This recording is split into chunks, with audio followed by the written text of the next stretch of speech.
Bud Selig, we miss you here. But we've got the monument. That's the good news. Right outside Miller Park, and he would love to see the Brewers top the Cincinnati Reds tonight.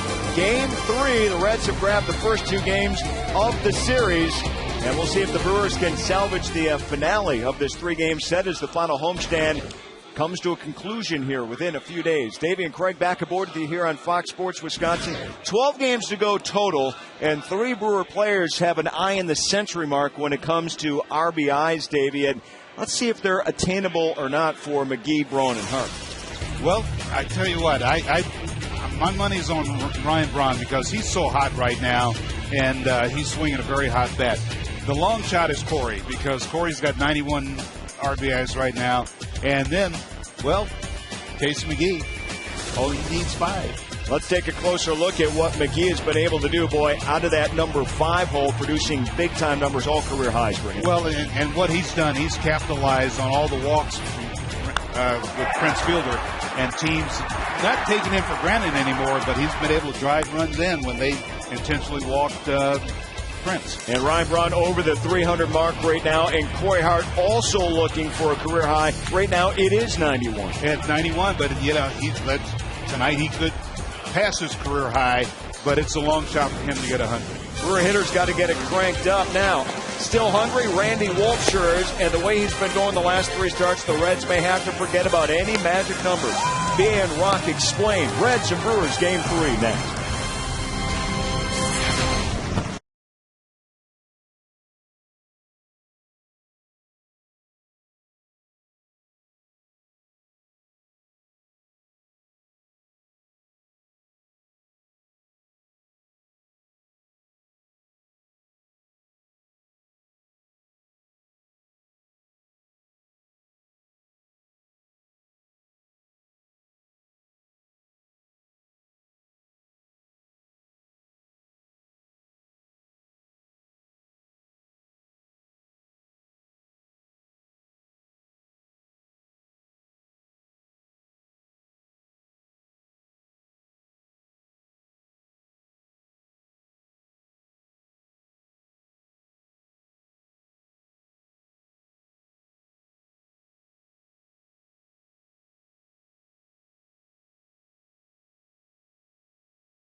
Fox Sports Wisconsin is presented by Menards. Save big money at Menards on all your home improvement needs. By AT&T. Find out what's possible with the nation's fastest mobile broadband network.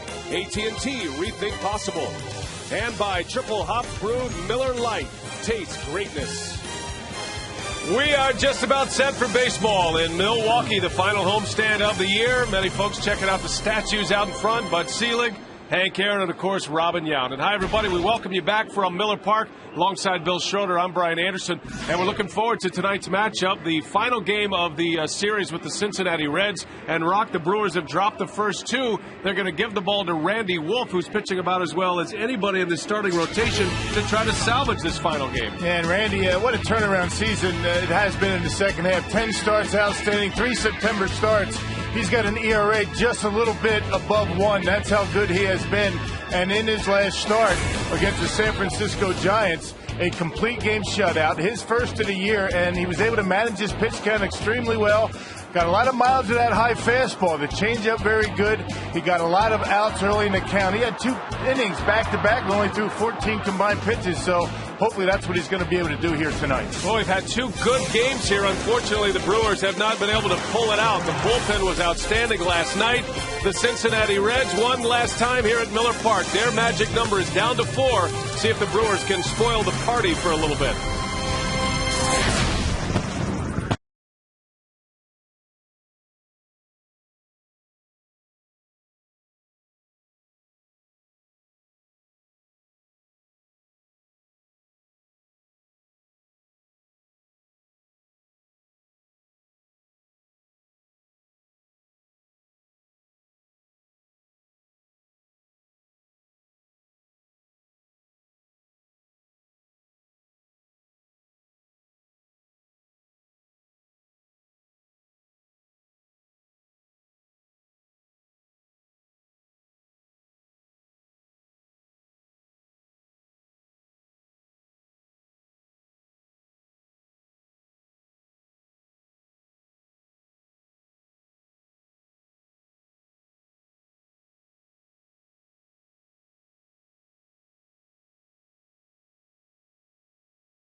Expecting some rain later tonight, but so far we're looking good. We got the roof open tonight.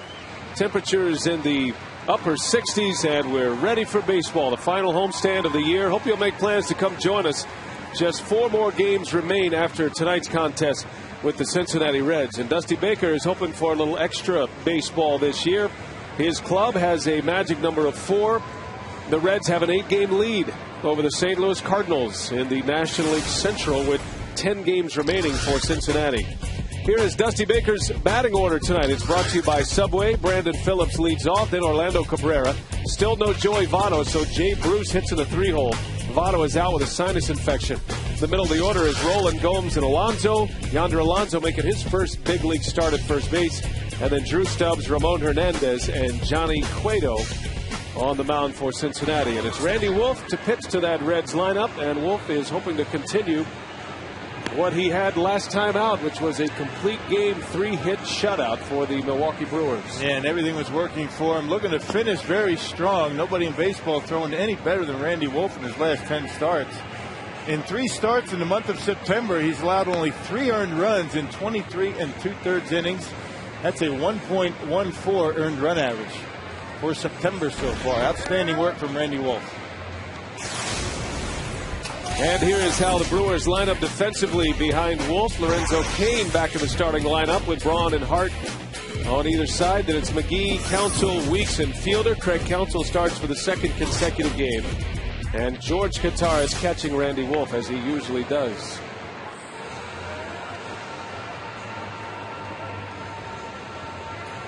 Matchup of 12-game winners here tonight. Johnny Cueto and Randy Wolf calling the balls and strikes tonight. Angel Hernandez, Rob Drake, Joe West, and Dan Bellino on the bases. The crew chief is the second base umpire, Joe West.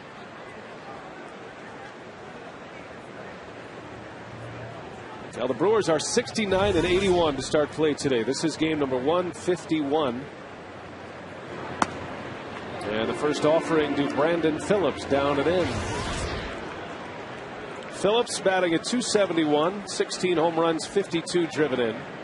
On base percentage has been dropping lately. It's down to .327. Dusty Baker would like to see that rise a little bit before the Reds head into the postseason. Well, his offense has been clicking on all cylinders just about all season. Leads the National League, does the Cincinnati offense in just about every major offensive category. But lately, a little bit concerned about the production and ability of Brandon Phillips to get on base. Ever since he got hit by a pitch, he has struggled a bit. Showed signs of breaking out of it last night. Now Phillips last night hitting leadoff, had 2 hits, including a triple. He was 2 for 5. Part of a 4-3 Cincinnati win last night. 2 close games, Rock, in the series, but the Reds are showing why they are a playoff contending team. They have been able to win both of these games. It was a 5-2 victory on Monday night, and then last night 4-3 was the final score. And the Brewers have been barely able to get a base runner against this Reds bullpen. That one is hit well left field. Braun looks up, and it is off the wall. Phillips on his way to second. Got a play here. The tag, and it's in time. Brandon Phillips not running hard, and Ryan Braun guns down another base runner. Well, he's playing about as good in left field as we've seen him play in his career. The great catch in San Francisco. Ryan Braun playing that ball off the wall beautifully. And as you mentioned, Brandon Phillips not running all that hard. I think he thought that ball was out of the ballpark. Look at Brawny. Gets to it and throws a strike to Ricky Weeks, and that's not even close. What a play to start the game. And a bouncer back to Wolf by Cabrera. And he'll make the play for the out. Cabrera retired 2 outs now. I tell you, Ryan Braun has made as much noise with his defense lately as he has with his bat, and he's been swinging a great bat since August 1st, but not just throws from the outfield, but a couple of great catches. He had a home run saving catch in San Francisco. Yeah, setting a great example for a lot of these young players. The Brewers not in a playoff hunt, but Ryan trying to finish it off as strong as he can, and he's been doing a nice job, doing a lot of hustle and playing some very good defense. Well, now it's Jay Bruce. Bruce back in the 3-hole for Cincinnati. Jim Edmonds was injured yesterday. Joey Votto, who Edmonds was replacing. As Bruce takes a strike, not given a timeout from Angel Hernandez. That's the last guy you want to ask timeout from right there, Angel Hernandez. He believes in moving it quickly, move it along, get in the box, get ready to swing. This whole staff is like that. This whole crew, they don't mess around. Well, certain umpires are known for certain things. Bob Davidson known as Balkin Bob Davidson for the amount of balks he calls, and you could certainly say that Angel Hernandez is starting to develop a reputation as an umpire who will not give you timeout. Just because you call it doesn't mean you get it. You got to be ready. The only person who can call timeout out there is the umpire. There's a strike on the corner, 3-2.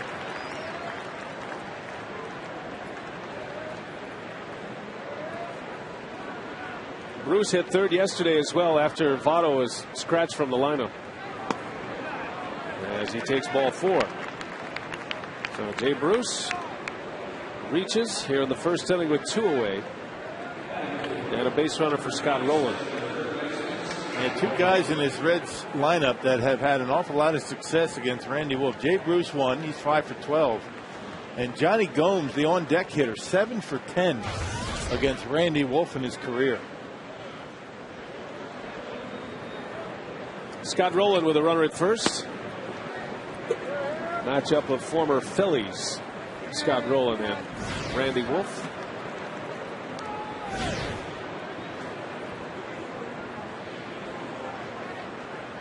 the Reds certainly without big production with Joey Votto not available tonight. Joey Votto is making a run at a most valuable player award this year. Votto hit a key home run here on Monday night. It was a 2-run homer that snapped a 2-2 tie. Joey Votto's 35th home run, has 106 runs batted in. That's the kind of production that Dusty Baker is without. They don't think Votto's injury is so serious that it'll cost him DL time. He certainly doesn't need to take that step this time of year. But it is a sinus infection, and we're told it's a pretty bad sinus infection. And you got to let it run its course, and hopefully he'll be back for a playoff stretch as well. Yeah, Cincinnati in a pretty good position, you know, with the standings, that they can afford to sit him down 2 or 3 days. I think Dusty Baker, you know, was thinking about sitting him down, you know, maybe for a few days anyway, but you know, the sinus infection gave Votto kind of the wake-up call. I'm going to sit out. I guess if worst came to worst, he could have played, but they don't need him right now.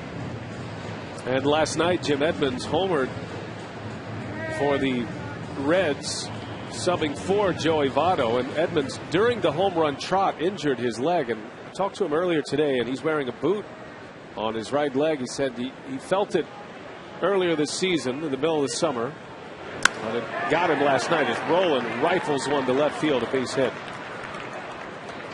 He has been a tough out in this series, Scott Rolen. That fastball down and in, the same pitch that Brandon Phillips hit hard over Braun's head. Goes down and gets it. That's a nice swing by Scott Rolen, who continues to swing the bat well. Down and in. Probably supposed to be up and in. And a missile into left field. Now Rolen and Wolf were teammates as members of the Philadelphia Phillies earlier in the decade. And Rolen extends the inning with a base hit. So a 2-out walk and then a 2-out single. Now Johnny Gomes.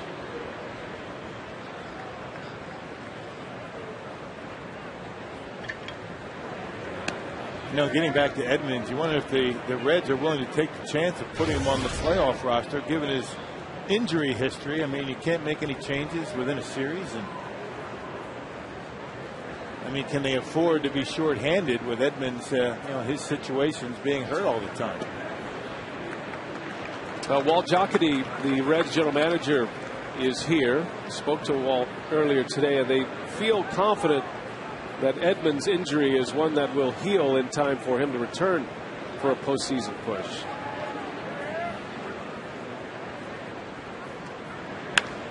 There's a base hit to left. And here comes Jay Bruce. Braun's throw to the plate is late. And a run is in for Cincinnati. So back-to-back hits. Johnny Gomes continues his success against Randy Wolf. It's an RBI single. It's 1-0 Cincinnati. And for the first 5 hitters have reached base against Wolf. You know, that cut fastball, the curveball up in the strike zone, and with two outs, Jay Bruce able to score easily.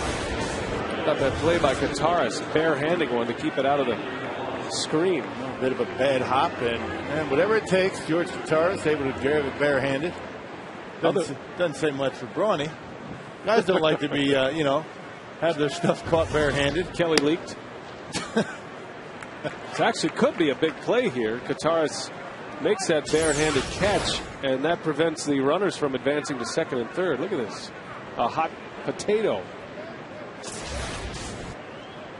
So much for a glove. You ever do this, Rock, in your playing days? Just for fun? No, not for fun. That's no fun. I'm not sure why, you know, George couldn't get the glove up there, but it doesn't matter. He caught it. You know that's got to hurt. He caught that flush right in the palm. Well, he is Canadian, so it hurts a lot less. With the exchange rate and all. George from the Toronto area, but has been on skates, ice skates, once in his life. Never really picked up the game at all. He was a softball player. Yep. Not for everybody.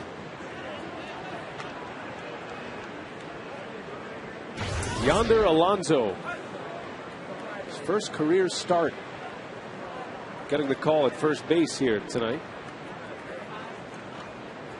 Alonso playing in just his 16th game, just 15 at-bats in the big leagues, a couple of RBIs. And a big cut and a miss. So Wolf is out of the inning, despite giving up 3 hits and a walk. He gives up just 1. Brandon Phillips running into an out. A strong throw from Braun. That's how he gets started here tonight. Brewers are coming up.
Director, and it's her final game of the season here tonight. So, Lindsay, thanks for all the great work. She's one of the best, no doubt about it.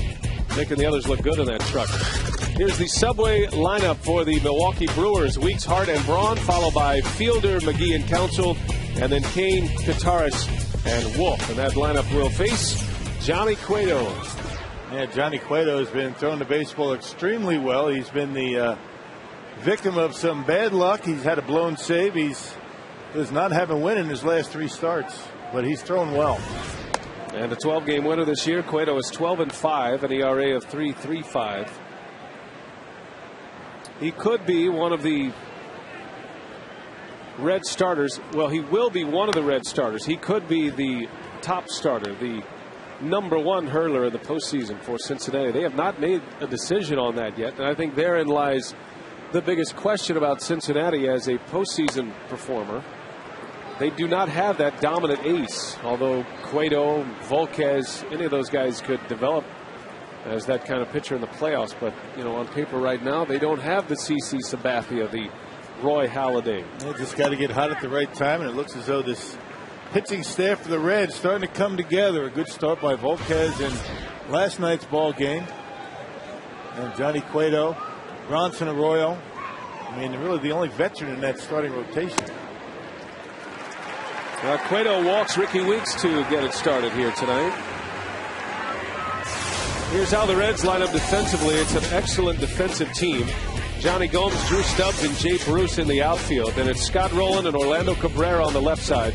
Brandon Phillips and Yonder Alonso on the right side. Ramon Hernandez catches Cueto tonight. Cueto has been a much different kind of pitcher this year than what we've seen from him last year. In the last couple of seasons, he is more of a pitch-to-contact type pitcher. And we saw that yesterday from Edinson Volquez. He got a lot of ground ball outs. Only had 2 fly ball outs, did Volquez, and Johnny Cueto trying to do the same thing, keep that pitch count down, get some outs early in the count. Fastball, slider, and changeup for Johnny Cueto, and it's pretty much the same for Volquez in last night's game. Yeah, it might seem like you're facing the same guy, but they're actually different pitchers, but they sport the same dreadlocks, although Volquez is a little bit ahead of Cueto in that category. Corey Hart with Weeks at first. And there's a strike to Corey. Well, Hart's still an outside chance to drive in 100. He's going to have to go a little bit with 12 games remaining. Yeah, one big game and he's right back in it. Certainly not out of the question. 3 guys for the Brewers with a chance. You can get 6 in one day. You never know. That's where it stands right now. McGee drove in a run last night. He and David Wright tied for the most RBIs among third basemen in the National League. But Casey McGee and Ryan Braun still pushing towards 100 as well. There's that fastball into right-handers. Cueto has good movement on the arm side. In on right-handers, away from left-handers. He'll have a little bit of a tail to it, but it's pretty straight on the glove side. When he tries to throw that fastball away to guys like Corey Hart, it'll be pretty straight. And Hart out in front pops it up. Scott Rowland calls and catches, and it's out number 1. Check the Powerball home run leaderboard as we enter play tonight. Prince Fielder with 30. Hart 28. Weeks is at a career high as well. He and Hart both with career highs. And Ryan Braun's been on a bit of a home run binge here lately. Braun homered Sunday in San Francisco for his 23rd homer of the season. And the 2 big boppers hoping to get something going tonight. The Brewers need them. Try to salvage this final game of the series.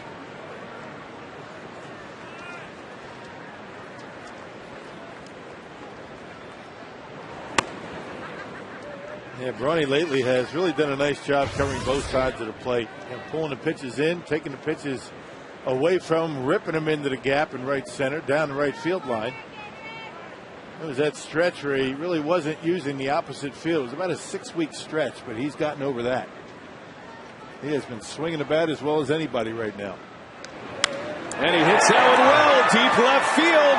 Is it high enough? Nope, it's off the wall.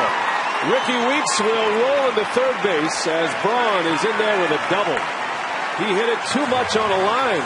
Any elevation at all. That is a big fly. Yep, a slider that Cueto tried to get down and away, left it middle. That really didn't do much, and Ryan waits back on it, and that's what we're talking about. Gets himself an account where he thinks about pulling it.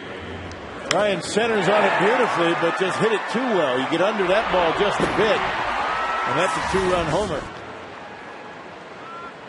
And you would think that Phillips and Braun talking about that play in the first inning, top of the first. The left fielder will draw the intentional walk, and that'll give Casey McGee an opportunity in the first inning. You can't blame Dusty Baker. He has basically stated in all 3 of his years as Reds manager that Prince Fielder will not be the Brewer hitter that beats him. And even though McGee's had a better year statistically, at least in batting average and RBIs. Well, what you do is you play the percentages, you go righty against righty, and you set up the double play. You go for 2 outs with 1 swing of the bat. Problem for the National League has been that Casey's done a nice job mopping up what Prince has left behind. The fielder behind Pujols and Gonzalez for intentional walks. Pujols typically leads the league in that category, which is why the Cardinals went out and signed Matt Holliday. But McGee has delivered in spots like this. 95 RBIs for McGee, has the bases loaded, 1 out.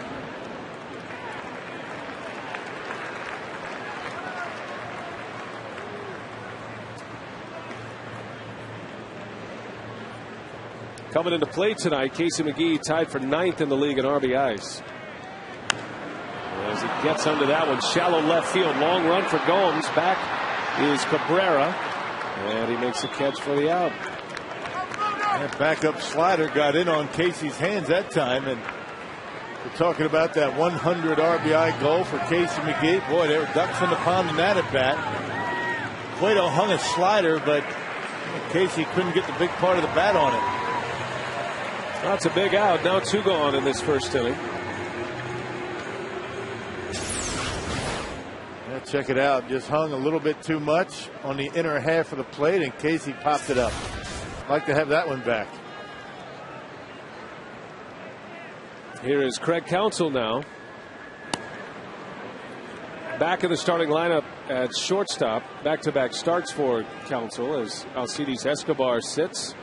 He's working on a few things with his swing. And yeah, Escobar's struggling a bit. You give Counsell an opportunity against a couple of tough right-handers.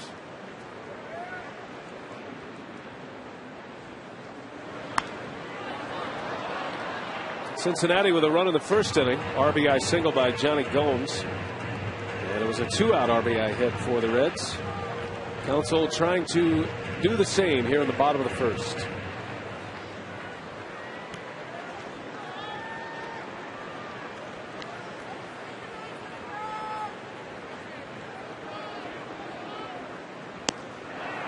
And Counsell is down on strikes. So Cueto gets out of it. The Brewers leave the bases loaded, and we head to the second, 1-0 Cincinnati.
Reds 20 years apart. The 1990 Cincinnati Reds, the last time the Reds won the World Championship, they had 2 former Brewers on the roster, Glenn Braggs and Billy Bates, who scored the winning run in Game 2.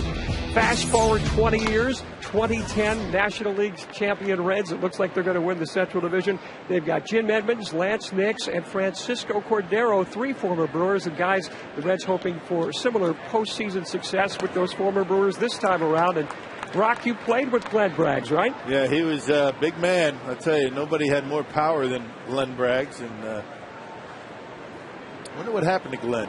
I mean, I think his body fat count was about 1%.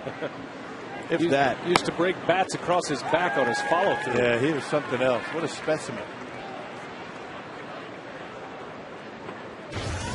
Now, you'd really be digging deep if you knew the connection between Drew Stubbs and Bill Bates.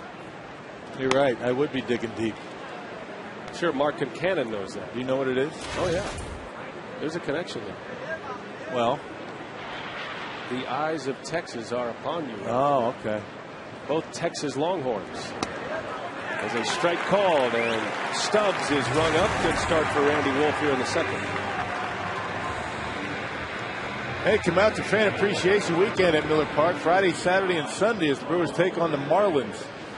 There will be giveaways and fun all weekend long. And on Saturday, one lucky fan will ride home on a Harley-Davidson motorcycle. For tickets, call 414-902-4000. Visit FoxSportsWisconsin.com and go to the Brewers Extra tab for more information.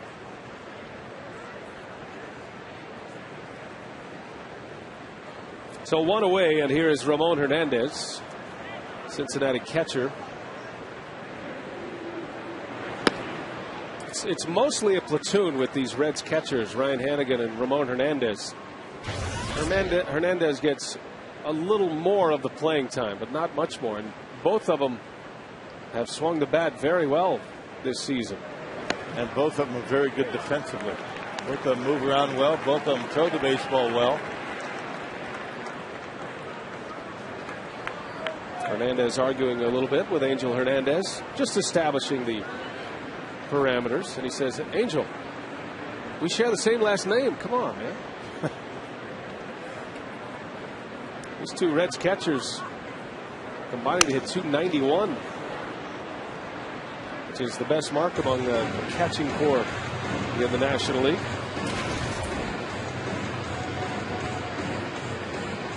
And that's what you have to do. You got to combine the numbers, the home runs, the RBIs, getting on base. Always an important spot in the lineup. Hitting in front of that pitcher, not an easy spot. Hernandez, a veteran. That's the kind of guys you want to have in front of the pitcher, a veteran. And a cut and a miss. Randy Wolf strikes him out. So 3 consecutive strikeouts for Randy Wolf. That was a big pitch for Wolfie in that game against the Giants. That high fastball, setting up everything with the changeup, the big loopy curveball, the cutter, and getting hitters to chase that high heat. Randy Wolf said the change on the mound occurred when he made a fix with his tempo. Quicken the pace a little bit. He's always been a guy who likes to work slow, at least in his windup and delivery. Make sure everything is in balance and in the right position before he throws. But he wanted to get a little better tempo, get a little more athleticism on the mound, and it's something he and Rick Peterson worked on together. They don't like to use the word slow, though. They call it deliberate. Deliberate, funereal, as he strikes out the side. So Randy Wolf, 4 consecutive Ks. The Reds go down in order in the second inning. Now the Brewers are coming up, down 1-0.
There's our graphics department. Dave Trout working his final game of the season, and the famous B-Mick next to him. And Jason Szymanski over there on the Fox box. Watch your hands, Trout. B-Mick's eating, I think. Lorenzo Cain sends one down the left field line. On his way to second base. Welcome back to the starting lineup. So Lorenzo Cain with a double in his first start of this series, and it's a leadoff double here in the second inning. Hey, Lorenzo hadn't had a whole lot of playing time. He's been kind of banished to the pine. Carlos Gomez getting most of the starts in center field. Dickerson started the game last night. Had to leave due to injury, and Lorenzo not wasting any time here tonight. A leadoff double. Good start to the second inning. And here is George Kataris now.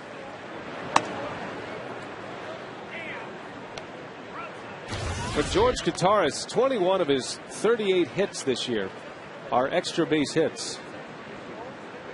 55% of his hits this season have gone for extras. That includes 9 home runs and 11 doubles. He also has 1 triple this year. Yeah, with less playing time, he hasn't been quite as patient at the plate, attacking early lately. When he was getting most of the starts behind home plate, he had a pretty good on-base percentage. He was walking quite a bit, but with limited playing time, that patience somewhat disappears.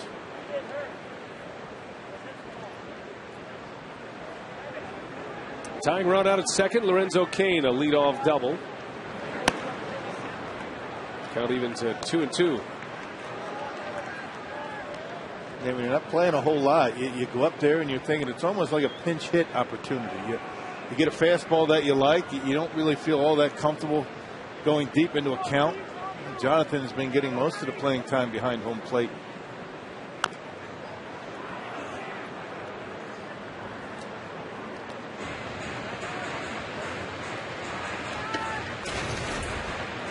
Well, when you're not playing much, catching every 5th day, Kataris catches Randy Wolf. And you're hitting at 196 with 9 homers. That's a hard 196. Yeah. It's not an easy thing to do, No. playing once a week. It really isn't. And you would know. Tough enough to play every day, let alone once a week. Yes, I would know.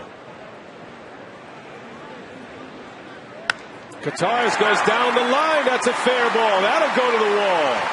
Here comes Cain. He'll score to tie it. And George Kataris with another extra base hit. A double for George. And we're all even at 1 apiece. There's that extra base hit again. He's got a knack. He just flicks the wrist on a pitch up and away. Gets on top of it and lines it down the left field line. Cain scores easily. Now Randy Wolf has a chance with a man in scoring position. Let's see what Ken Maka elects to do. Does he have him drop down a bunt?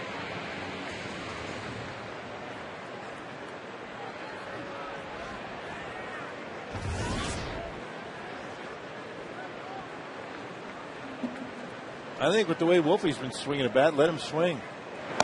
He's already in scoring position. You hope maybe if he makes an out, he pulls it to the right side, and you get Kataris over to third base anyway.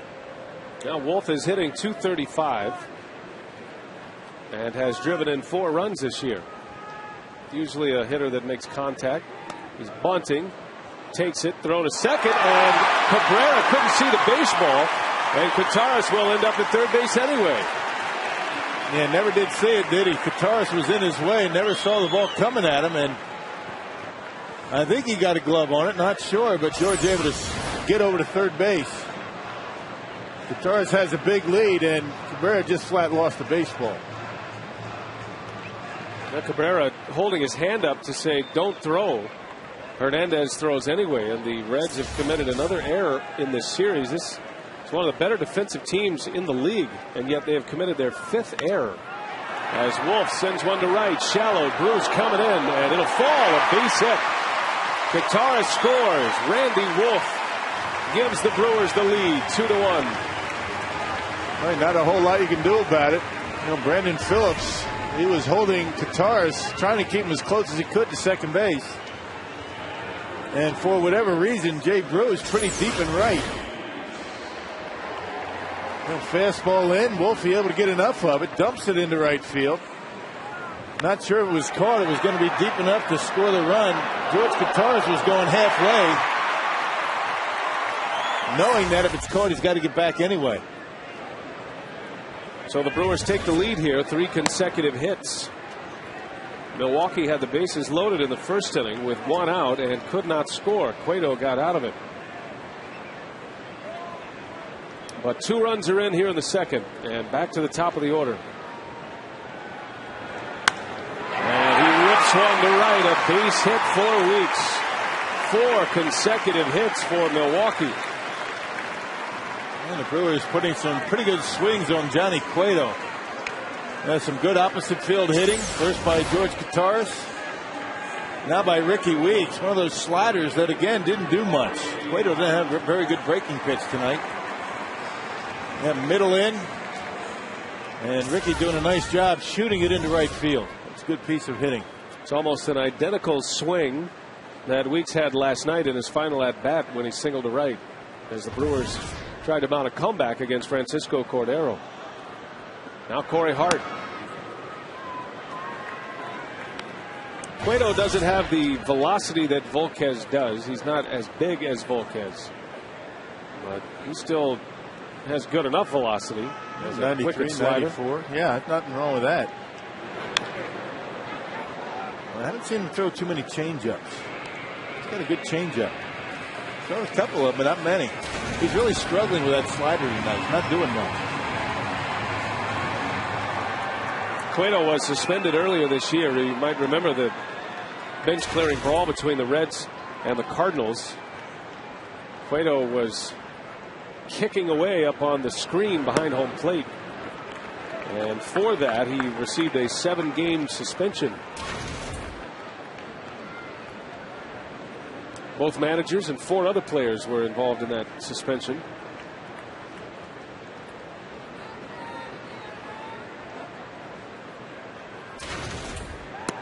There's a swing and a miss. 2-2. Cueto's teammates tease him about it, but once Cueto was suspended and he began serving his suspension, Cincinnati did not lose. They won all 7 games he was out. Somewhat of a delayed reaction for the Reds. The line in the sand, it was a delay because they got swept by St. Louis, but then they started winning. Swing and a miss. There's a good slider there. That's the money pitch for Johnny Cueto, and he strikes out Corey Hart. Yeah, the slider and the pitch before that, a pretty good changeup. That's where it's supposed to be. Not a big break on it. It's one of those natural sliders. Not a whole lot of downward movement on it. Short and quick. So 1 out. 2 runs are in. 4 straight hits to start the inning. And now Ryan Braun will bat with runners at first and second.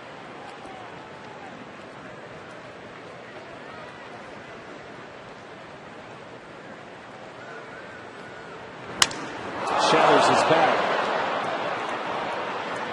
Well, those maple bats have been in the news a great deal. Braun uses a maple bat as well after the incident in Florida with Tyler Colvin of the Cubs getting impaled by a bat. And it's surprising that it doesn't happen more, that one of these bats, as they spin around and head toward the infield, a lot of times will end up in the stands. Surprising that they don't hit more people. And if you're wondering, and we've discussed this before, we even had a post-game instructional on it, but the makeup of the bat, the difference between the ash bat and the maple bat. Maple bats are much harder, but they break differently. They split like that. And there's one in the left. It's down for a hit. Randy Wolf will be held up. Gomes got to it quickly, and with fielder coming to bat and 1 out, the Brewers will take their chances with the big slugger. Yeah, Cueto got in on Brawny's hands, but Braun's strong enough to muscle it into left field. And with the pitcher Randy Wolf on second base, no chance he's going to score. Got down on the trademark just a little bit, but I'll tell you, Ryan Braun is just on everything right now, even when he doesn't make good solid contact. A lot of times he's able to muscle it into the outfield for a base hit. Well, our Carsoup.com email the booth question might apply to Johnny Cueto tonight. Comes from Stanley and Delafield. Can a manager tell when a player runs out of gas or hits the wall?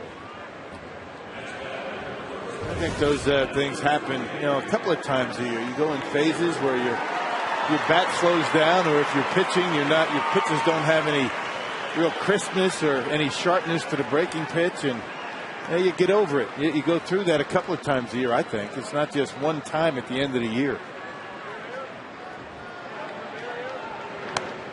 The fielder takes a ball. Managers, pitching coaches, they're always watching for tendencies, body language, stuff. They watch the radar gun as well. Then you get tired. The mechanics of a pitcher will break down somewhat. Pitchers get up in the zone. You lose the velocity. You don't have good stuff. Hitters will go through stretches where they just can't get the bat head out on the pitch. And the same goes for a pitcher, a starting pitcher, Rock, when just the observation you made that Cueto doesn't have his ace slider yet. And as you see it up here, they see it down there. So this could, in fact, be a short night for Cueto. Fielder can do severe damage here. You figure he'll have the green light if he gets one he can handle. No doubt. That one just misses the outside corner. 2 runs are in. 5 hits in the inning for Milwaukee. They threw him a little spinner on a 3-0 pitch. Everybody in the ballpark knew that Prince was going to be swinging a fastball.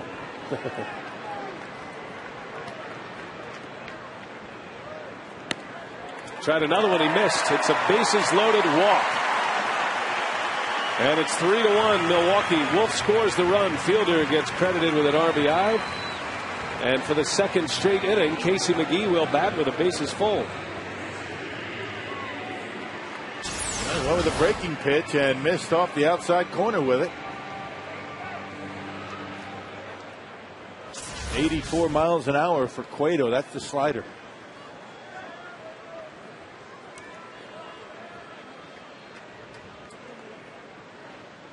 Six base runners in this inning. 5 hits and a walk. Still just 1 out. And here is McGee. The Reds have their bullpen active now, as Aaron Harang gets loose. Been in the starting rotation this year. Went on the disabled list. Now he's back and trying to pitch his way into a role for the postseason. As McGee goes down the line, that's a fair ball. Weak scores. Here comes Braun. He'll score.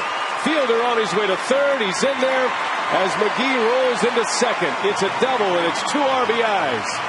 And the Brewers have a 5-1 lead against Johnny Cueto tonight. Yep, RBIs 96-97 for Casey. Same sequence as the last time Casey was up there. Fastball followed by a slider that did nothing. It just spun up there. This time Casey gets the bat head out on it and tucks it inside that third baseline for a couple of ribbies. A nice inning for the Brewers. A 5-run spot with still only 1 out. Inching his way towards 100 in just his second year in the big leagues. Casey McGee. Got to feel good for McGee after stranding the bases loaded in the first. He delivers in the clutch here in the second. Kind of nice coming up twice in the first couple innings with the bases loaded. Second time a charm for Casey. So here is Counsell now, the 9th batter of the inning, still just 1 out.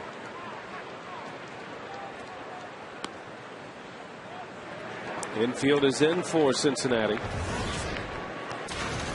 Cueto has already thrown 48 pitches.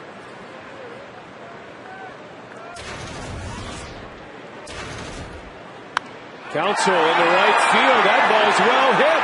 That ball's got a chance. And it's gone!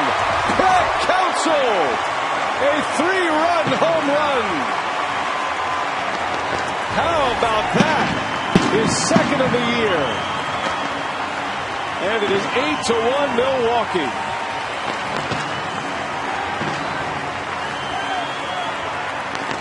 Another breaking ball that did nothing.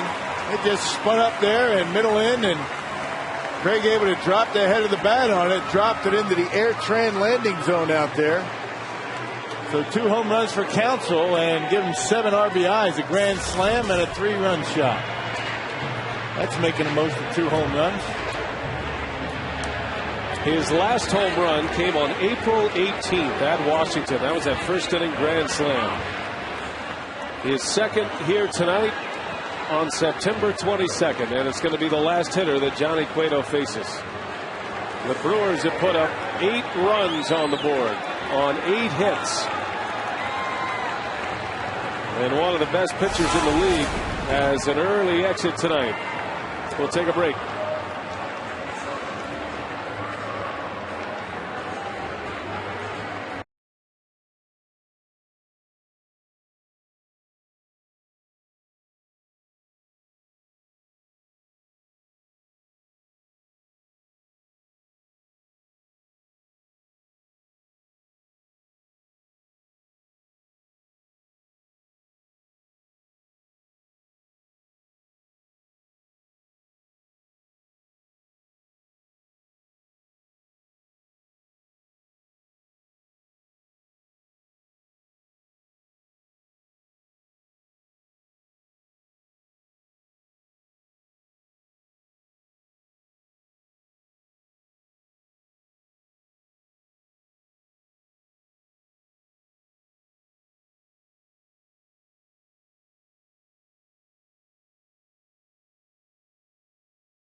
Piggly Wiggly, the official supermarket of Fox Sports Wisconsin. And by Ho-Chunk Gaming Wisconsin, your ticket to more. There's one of the best in the business right there. Tim Koenig, he and Phil Lake are done for the year as well. And back in the tape room doing a great job for us. Appreciate all their efforts this season. We wind it up on this final homestand. Craig Counsell, why wouldn't you sit next to the home run hitter if you're Prince Fielder? Yeah. Craig Counsell getting his second consecutive start and coming up big here in the second inning. Aaron Harang on for the 21st time. He's made 19 starts this year. Has not been a very good year for Aaron Harang, who used to be the ace of this pitching staff not that long ago. He was not only the ace of the Reds, but one of the best right-handers in all of baseball. He has been dealing with a back issue since July. And Harang is trying to come back. He was activated off the disabled list on the 31st of August. Missed nearly 50 games. And is hoping for a spot on this postseason roster. And you know it has to be tough on Aaron Harang having to sit on the disabled list with a back injury. Here's a franchise that he basically carried on his back. Yeah.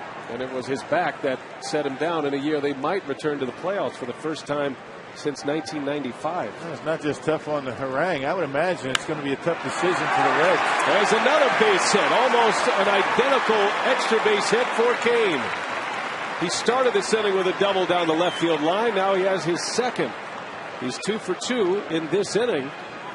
And the Brewers keep it going here. Wow, this is something else. Boy, 8 hits for the Brewers. A home run and 3 doubles. It's been an amazing inning. A week's worth of runs in 1 inning for the Brewers. This is an offense that's had a tough time in the month of September. And having a big second inning tonight. 8 runs in on 8 hits. And there has been a walk. Still just 1 out, and here's George Kataris. He drove in the first run of this inning. He backed up Kane's double with a double of his own down the left field line.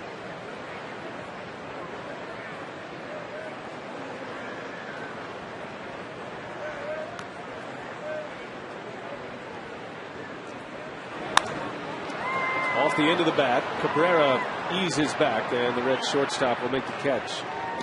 Second out of the inning.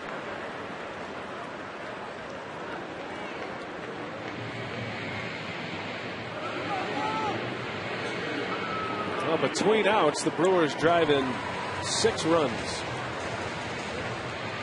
Now 2 gone for Randy Wolf. Got the blankets out tonight, Rob. A little chilly. Supposed to warm up again tomorrow. Yeah, back in the 80s, they say. It was 90 yesterday on the way to the ballpark. 60s today and back up to 80. What's going on? Now we'll have to ask our friends from AccuWeather. Somebody get Kate Bilo on the phone. Tell you catch a virus, you know. Is that right? Us old guys. Are you feeling a little something, something? No, I'm fine. Oh, okay. Right now. Because you look good. You look as good as you have all year. You're glowing a little. And feel great. At least you're faking it well.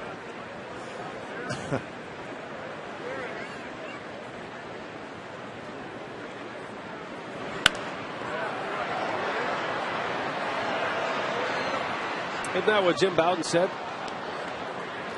in his book, Ball 4?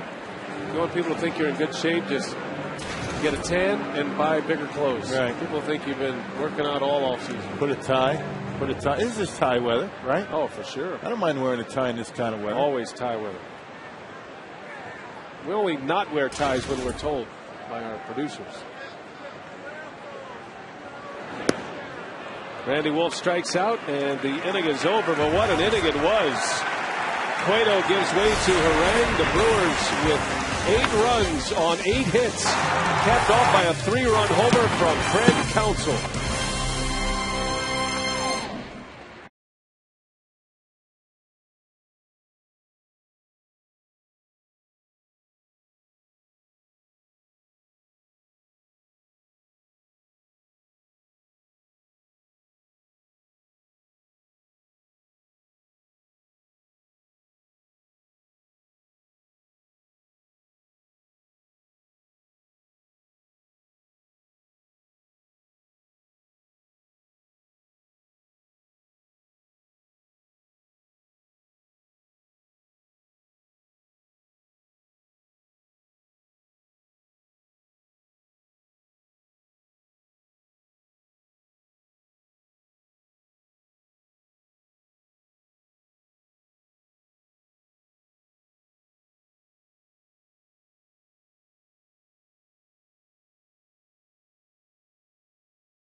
Craig Counsell with his 2nd home run, and we are pleased to be joined now by Mark Atanasio. I promise, he was scheduled to come up during the 3rd inning. This is not just because 8 runs are on the board. Great to see you again. Good to see you. And I was not moving from my seat with all that hitting going on. We saw you down there. We were wondering how fast you could get up to the press box. So we'll visit with Mark here as we weave through this inning, and that had to be fun. Give us your perspective down in your seat of that 8-run inning. Well, we started putting some hits together, and then I said to Samantha Ernest, who's my assistant, I said, well, let me watch Ryan bat. And I said, well, I want to watch Prince bat.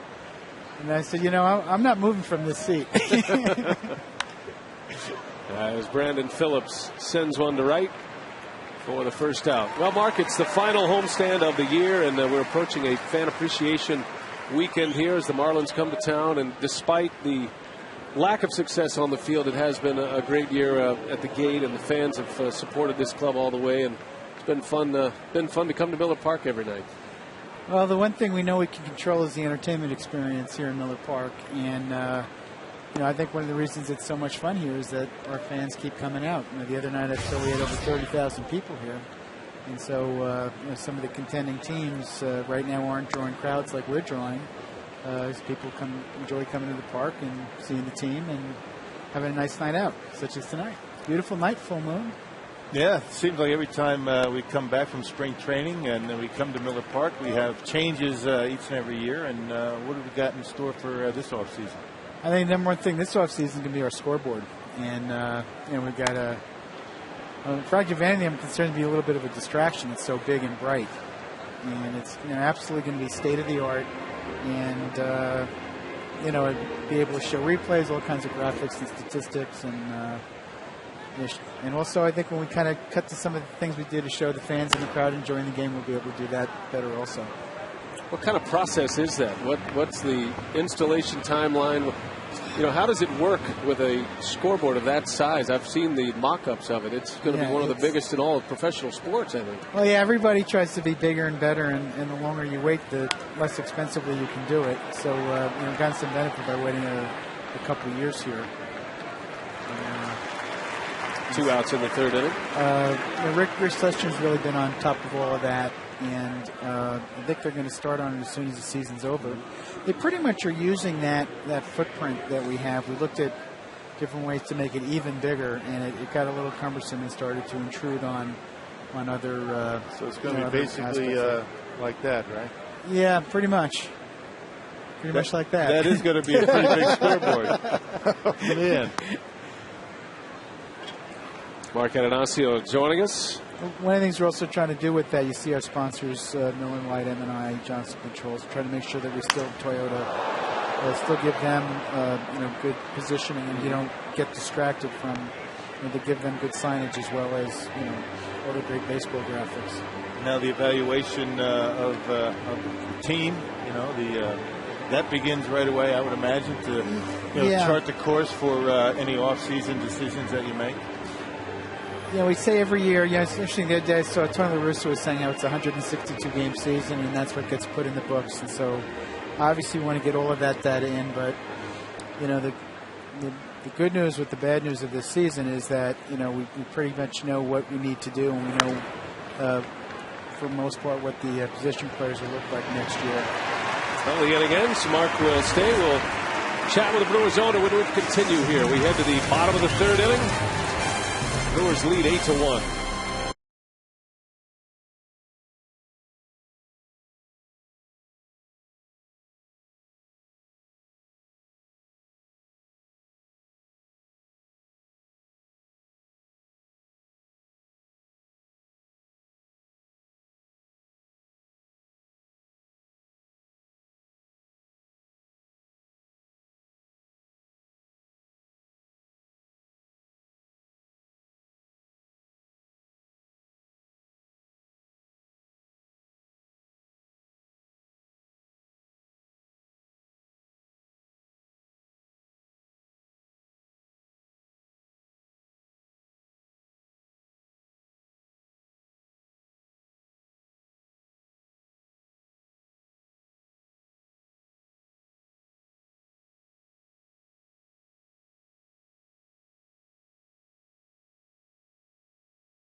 Before we want to hear from you, who is the Brewers MVP this season? Just text the corresponding letter to the player you choose, courtesy of U.S. Cellular. You want to help him out, Mark? What do you think? It's like his children, Rock. That's a close call. Possibly pick. And there's some on that list that he might add to. Well, Ryan Braun's actually put a pretty good statistical season together here. And Randy Wolf is really showing some talent. We couldn't even get through that inning on the broadcast here. He worked so fast. Right. Yeah, we were talking about that on the pregame show. How these veteran guys, Brawny. I guess you got to figure, call him a veteran at this point, right? And right, sure. Randy Wolf. Although the Brewers really aren't in a playoff run, they really stepped it up. Wolfie's been throwing well, and Ryan Braun has put together a stretch that started on August 1st that has been nice to see, and that rubs off on the young guys. You know, you all asked about planning for next season, and one of the challenges is baseball is so intensely statistical, and you know, players revert to their mean performance, and so you always think if you work a little harder, a little smarter, you can figure it out from a management standpoint. And Ryan is a perfect example of that. Pretty much whatever that guy does, he's going to hit 300 and looks like knock in 100 runs. We've got what, 42, 43 doubles now? Mm-hmm. Yep.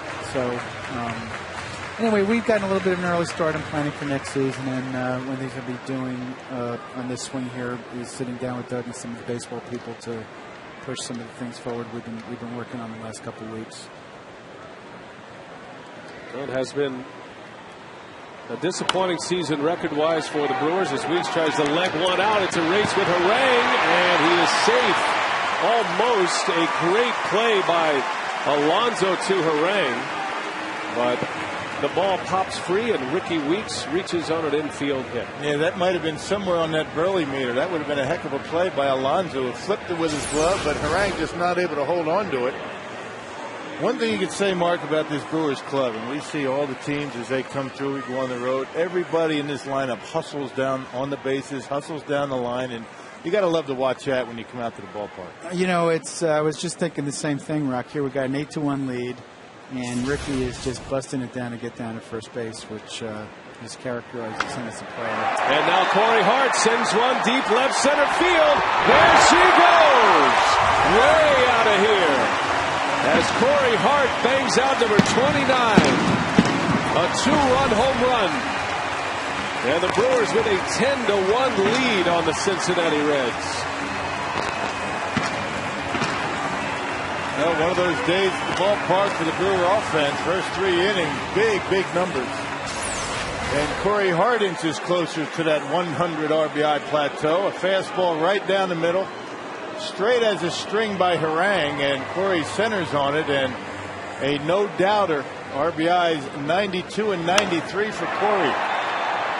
A blast. Powerball home run number 29 for Corey Hart, and with every home run it is a new career high.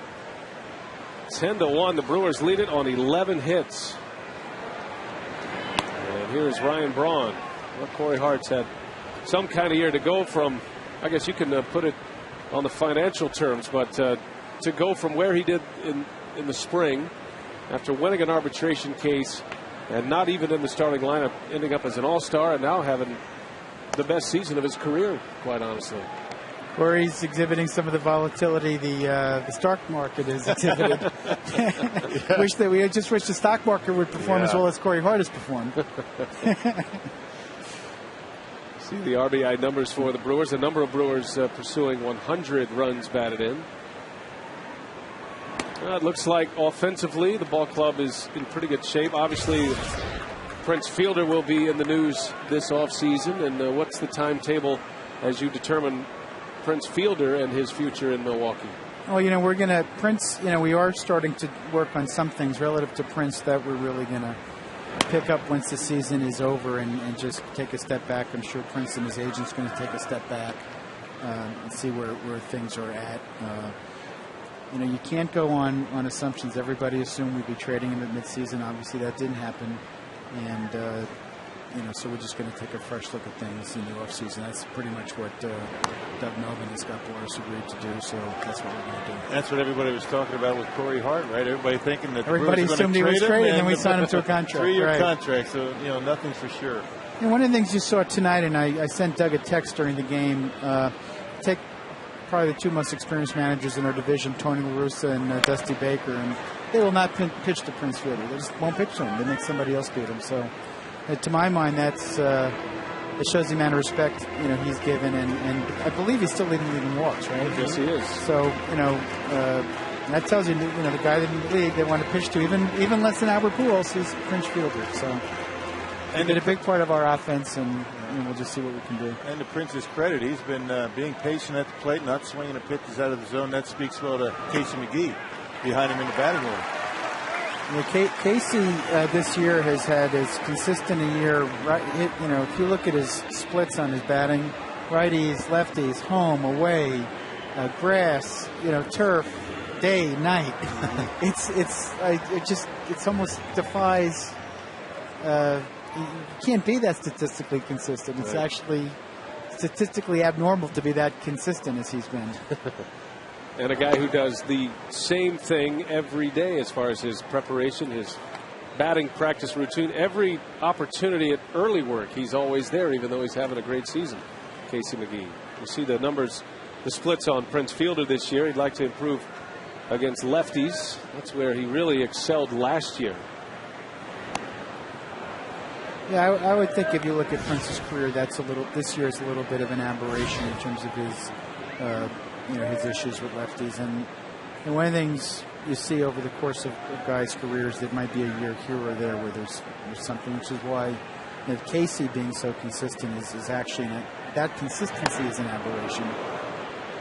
And the one thing he does for you, even if he's not going to get a hit against, they bring a left-hander for him. That might happen 2 times a game, and that turns that lineup over and has less pitchers to deal with later on for the rest of the right-handers. So just his presence in the lineup, whether he gets a hit or not, makes a big difference. I think that's right, and that's not lost on us. Fly ball, long run for Johnny Gomes, and he will make the catch.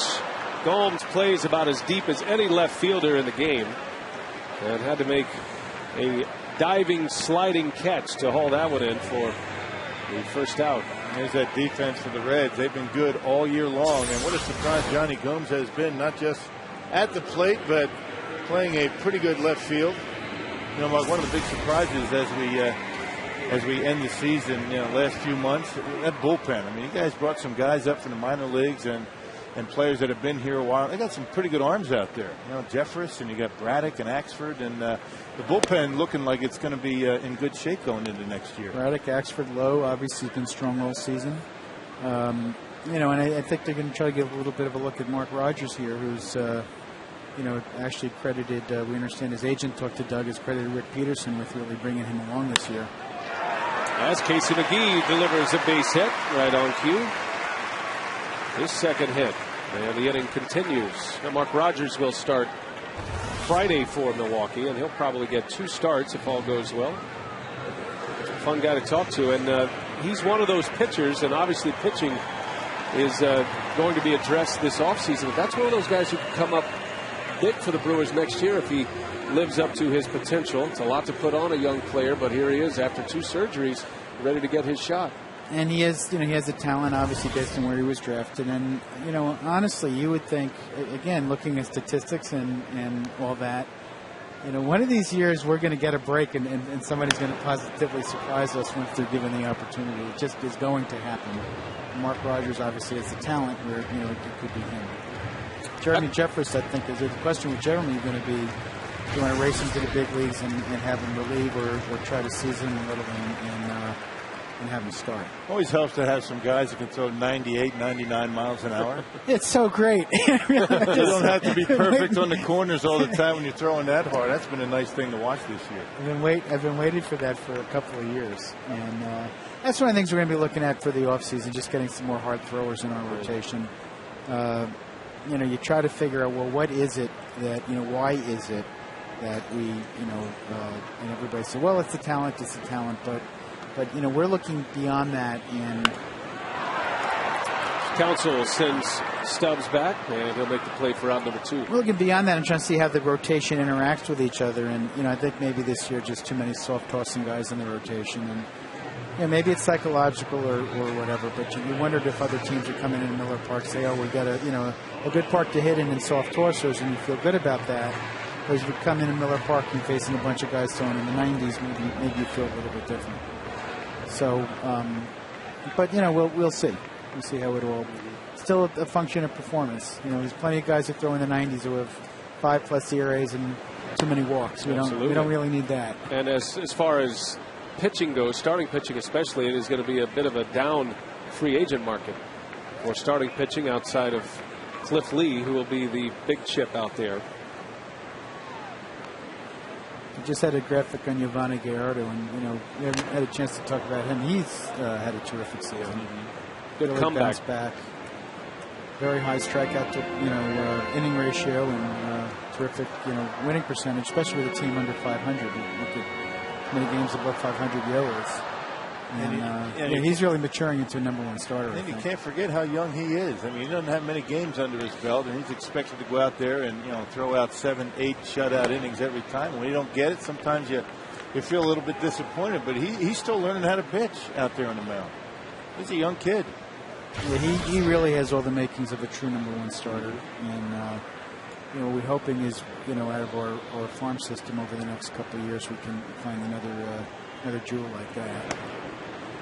As Lorenzo Cain bats with 2 away, visiting with Mark Ananasio. Brewers have scored a lot of runs for their boss here while he's been on with us. 8 runs in the second and 2 more here in the third. Well, it makes me wonder if I should show up more often, honestly. Well, you always have a seat. Little half swing. Cabrera cannot get there and will not get it out as Cain reaches on an infield hit.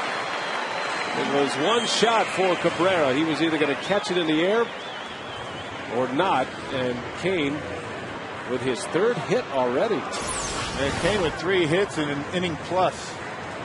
Amazing. Cabrera just not able to get there off the end of his glove. And with 2 outs, everybody running, Cain credited with an infield base hit. It's not one that he's going to want to brag about, but still it's a base hit.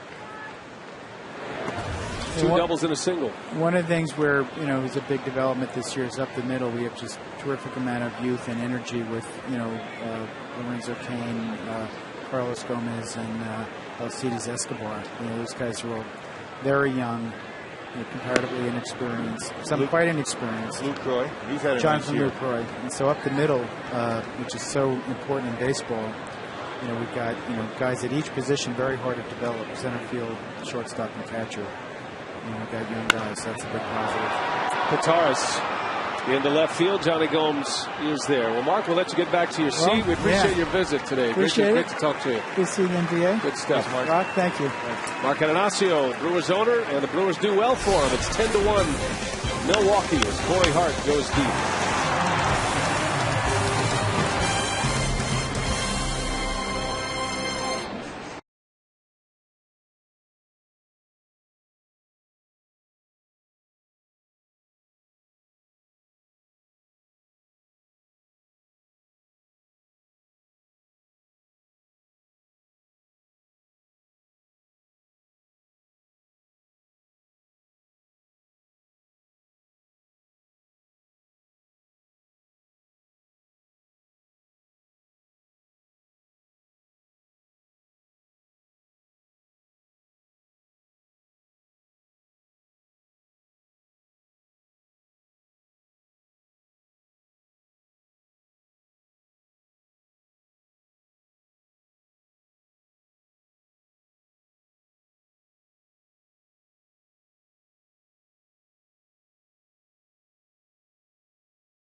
Tonight's game, Ellen and Doug Melvin presented a check to the Southeastern Wisconsin chapter of Susan G. Komen for the Cure. The Melvins, in partnership with the Brewers Community Foundation, Toyota, and Fields Automotive, raised approximately $100,000 through a variety of season-long fundraisers, including jersey raffles, the pink tie guy, and the step up to the plate reception. Guys, a very nice moment before the ball game. Yeah, it really was. Thanks a lot, Mark, for sharing that, and good to see the Brewers doing their part here. As Roland flies out to start this 4th inning. Good to spend a few minutes with Mark Ananasio. We get a chance to visit with him, every couple of homestands or so, and always has a lot to say. I've noticed, though, Mark, this time of year anyway, as we talk about some of the business ventures with the scoreboard and what have you. But he's such a competitor. He wants to get into the baseball stuff. Right. And he wants to get started right away. And just as we left the air, you know, he's talking about meeting with the scouts and meeting with Doug Melvin and really pursuing the on-field part of his job. And I think he really likes that. I mean, I think that's really what motivates him, because he likes to compete. Right. And it's been tough on Mark. It's been tough on everybody. The fact that the Brewers really never in contention this year. But you know that you know the discussions, the meetings are going to take place as soon as the season's over. A lot to deal with. You know, once you know, October 4th gets here, a lot of decisions to be made. So far, this is a night to enjoy, though. The Brewers scoring 8 runs in the second inning. The Brewers batted around in that second inning. Matter of fact, Milwaukee with 8 runs on 8 hits, and there was also a walk in that frame, and there was also a 3-run homer by Craig Counsell. 12 batters hit in the second inning tonight, as Randy Wolf strikes out Johnny Gomes. Now check that. That is the second strike. You get 3 in this league. Yeah, Randy Wolf's not working that quickly. Even Randy, the way he's been throwing, can't get a strikeout on 2 pitches. That's a good curveball right there.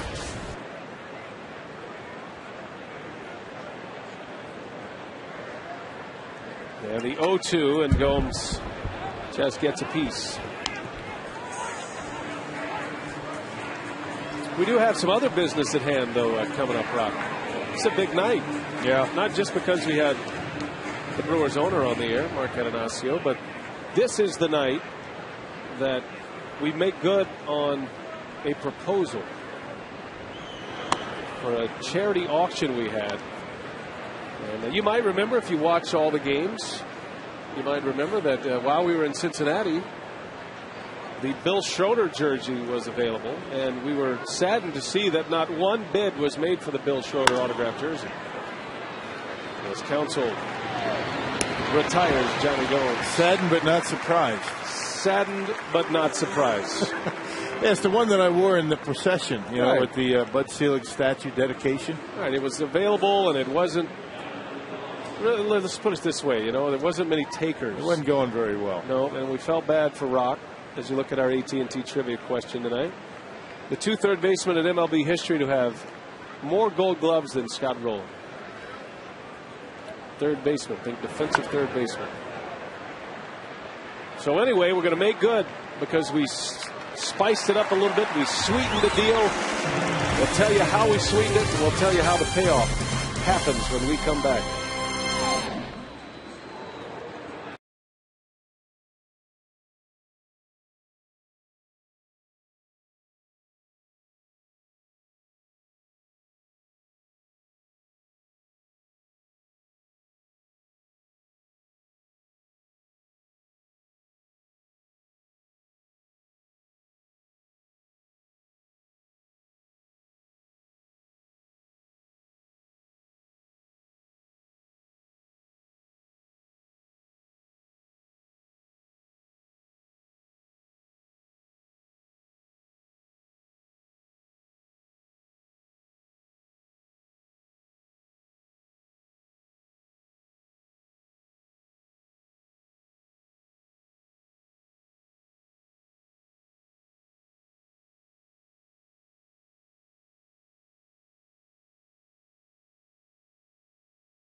On 8 hits, for the Brew Crew, a week's worth of runs. Boy, everybody getting into the act. Craig Counsell with a big 3-run home run. Case McGee gets us closer to that 100 RBI plateau. In the third, the Brewers would add 2 more. And they currently have a 10-1 lead. Back under the lights of Miller Park, our Cousin Subs game reset. 10 runs on 13 Milwaukee hits as Randy Wolf leads off this bottom of the 4th inning. So anyway, we were talking last inning about this auction that was available. The Bill Schroeder jersey, among others. There was a Hank Aaron jersey. There was a Paul Molitor jersey. Basically, all of the Brewer legends that appeared at the statue unveiling for Bud Selig, and all those guys signed it. And we now have the final piece to that puzzle, right, Rock? Yeah. You can take us the rest of the way. Yep, and nobody was bidding on it. Now, understand that my jersey was not the only one that didn't have a bid. Let's just leave it at that. Right there, right? There was plenty. Oh, yeah. Quite a few jerseys with a lot of bids. There was plenty. Let me introduce James Gale. James. Melissa Sevchuk. Yep. There you go. Melissa Sevchuk. All right. Nice. So the auction happened and the bidding, we sweetened the deal because we offered to give away the jersey right here in the booth and a little FaceTime on Fox Sports Wisconsin. Some tickets. Provide the pass the jersey on to the bid winner. And and here she is right here. Now, awesome. Now here's the and this is a little bit big. I'm not a 48, but they had them a little bit big. They told you that might have been your playing weight. Upstairs, they were telling us that. It's signed here. You can barely see it, but I do appreciate it, and it's for a good cause. Oh, of course, of course. Hey, thank you very much. Well, and it's for her. It's for her birthday. Her birthday had ended on the 10th. This jersey auction, and her birthday was on the 11th, and I figured that we're really big fans of the broadcast, and figured it'd be fun to come up and see you guys and get our jersey, help out the Brewers Community Fund. That's a pretty expensive gift. I know, That's right? right. Again, I thank you very much. Of course, yeah. We're happy to do it. We love the broadcast, like I said, and it's just a great time to come here and see how it's done. James and Melissa, and congratulations on the jersey. All the money goes to a great cause, of course, and we'll have everybody know that Bill Schroeder's jersey was the highest bidded on. Second highest. Oh, yeah? Right. Who came? Hank Aaron's jersey. Well, I'm not talking about Hall of Famers. I took all the Hall of Famers out. Just the average guys? You knew Hank Aaron was going to be in there. But congratulations, Rock. Thank you. It's pretty exciting. That's a backhanded compliment. Isn't it? All right, guys. Thanks a lot for being here. Congratulations on the jersey. And it's great to see you guys. So a big moment here on Fox Sports Wisconsin. And it's all to raise money for the Brewers Community Foundation. And very nice of you, Rock, to offer all the goodies. As that one drills Harang. Ricky Weeks hits Aaron Harang right on the leg.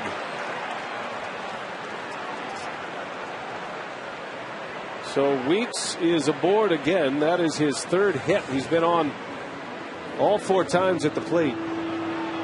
Man, it's been a rough year for Aaron Harang, and you can see the disgust. He's firing his glove down, and the last thing he needs is another injury. And you can tell that that's gonna hurt. A bullet, a one hopper, looked like right off the ankle of Aaron Harang, and it will be doubtful if he's going to be able to continue. Just above the ankle, right on the shin.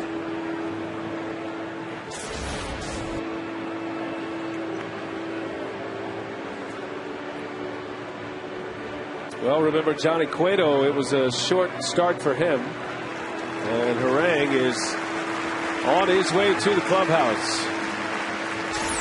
So the pitching woes continue, and the frustration of Aaron Harang, who has spent a good part of the second half on the disabled list. We'll take a break, set up the new pitcher when we come back.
lead 10-1. They have knocked out pitcher Aaron Harang. And I want to remind you, you can set your compass due north Thursday nights on Fox Sports Wisconsin. Bill Shirk and Laura Shara are the hosts as they take a look at the stories and adventurers of outdoor enthusiasts. It's Thursday, 6:30 p.m. on Fox Sports Wisconsin. Sam LeCure is the new pitcher, and he is the third Cincinnati pitcher of the night. The last couple of appearances for LeCure, he has not allowed a run. Last time out, came back on September 14th against the Diamondbacks. Pitched 3 scoreless innings. Walked a batter, struck out 4. Brewers have seen him the last time the Brewers were in Cincinnati.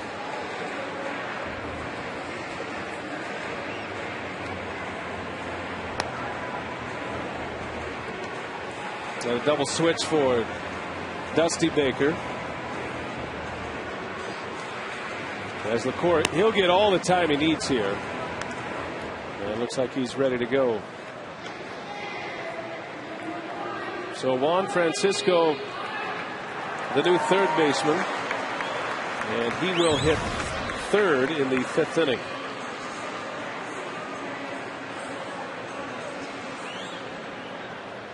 Which tells you that Dusty Baker wants to try to get a couple of innings out of LeCure here.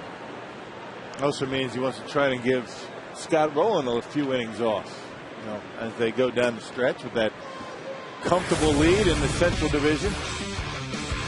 Well, Corey Hart is last time up. A 2-run home run. His 29th homer of the year gives him 93 runs batted in. And stretch the score to 10-1.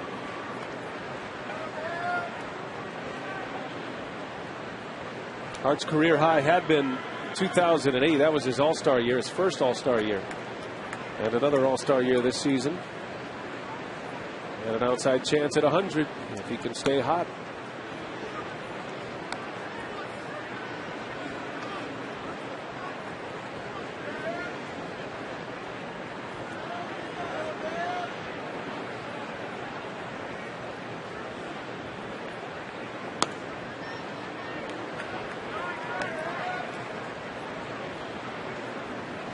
Johnny Cueto started tonight, did not get out of the 2nd inning. An inning and 2/3 for Cueto and 8 runs allowed.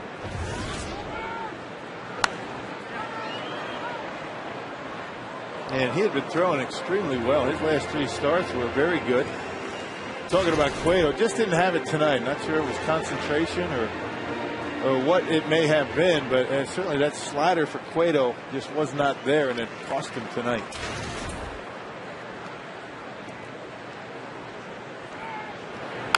And the one bonus for Dusty Baker being it's September, the Cincinnati Reds have 13 pitchers in their bullpen, so if at any time any team can eat up as many innings as they have to, Cueto only going an inning in the 3rd, he could do it now. That bullpen very full out there in right field.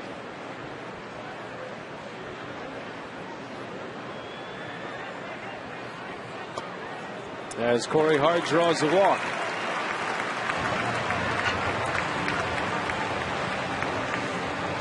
Now, folks, you can join The Rock for Milwaukee Brewers Fantasy Camp, January 30th through February 6th. The camp includes instruction and coaching from Brewers legends. You'll have a professional clubhouse staff there for you, athletic trainers, and more. All participants also receive an authentic Brewers uniform, batting practice top, and much more. Log on to foxsportswisconsin.com.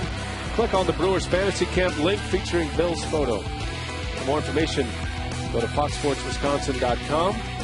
It's also there on the Extras tab. Happy hour every night back at the hotel. That's some of the campers say that's their favorite part. Get a few beers and the coaches. They tell some really good stories. Yes, they do. A cool beverage and a cool ice pack on a lot of your muscles.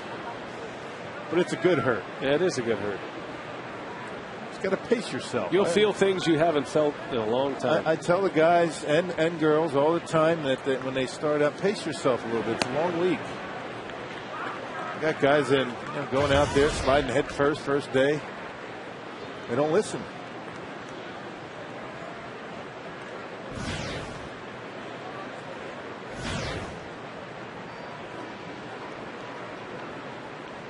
2 balls, no strikes with 1 man out. A night for big offense for the Brewers. Braun sends one foul, just missed the line. Ryan with 2 hits already tonight, 2 hits and a walk. And Braun with his 58th multi-hit game that leads the National League. Martin Prado was second with 57.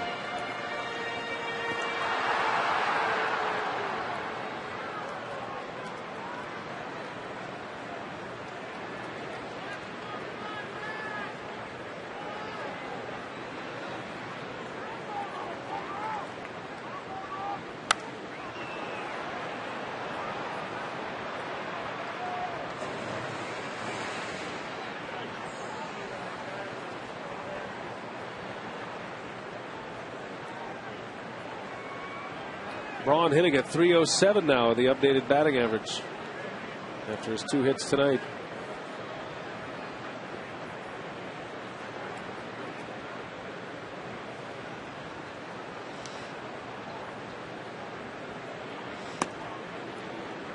Three and 2.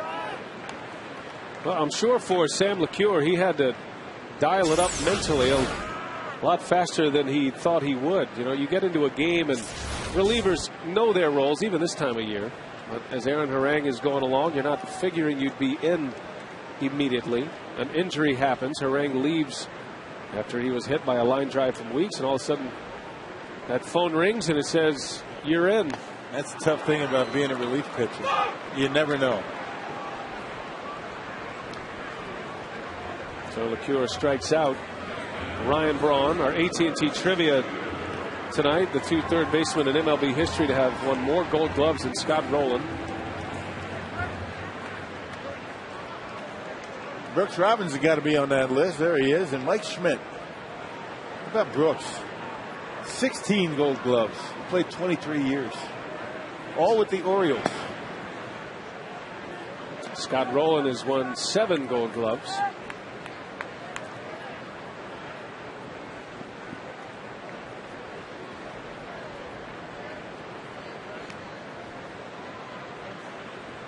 Might be a Gold Glove winner this year in the National League.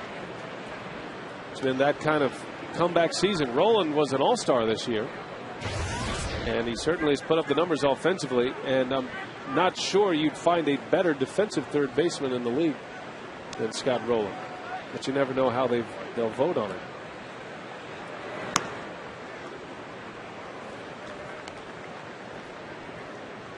And the leadership he brings, that is an intangible for Dusty Baker that allows him to let the players police themselves when you have a leader like Scott Rowland in that clubhouse. Experience down the stretch, getting to the postseason, it's invaluable to have players that have been there before. And the Reds have a few of them. A number of guys that have been in the postseason, including Jim Edmonds.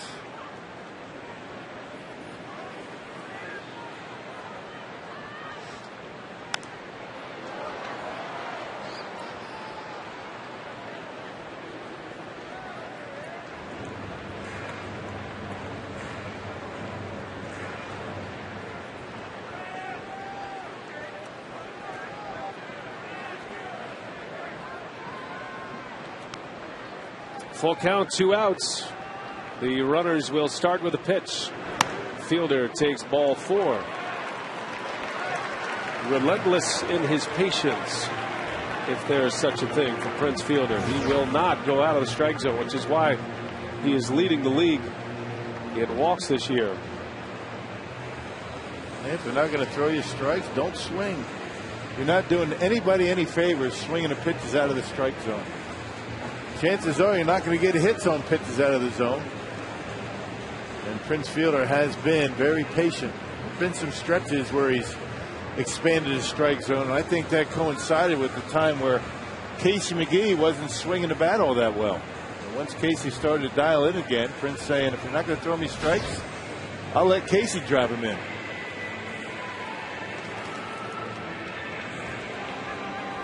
So Sam LeCure just trying to find his way here after coming in for the injured Aaron Harang. He's given up 2 walks, does have a strikeout. 2 men are out. Here's McGee for the 3rd consecutive at bat. with the bases loaded. Check that, 3 out of 4 at bats with the bases loaded. Drove in a pair in the second. McGee with 97 runs batted in. He could reach that century mark with one swing of the bat right here.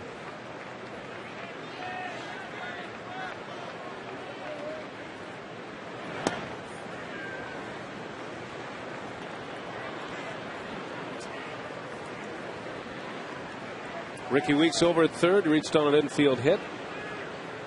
Hart and Fielder walked.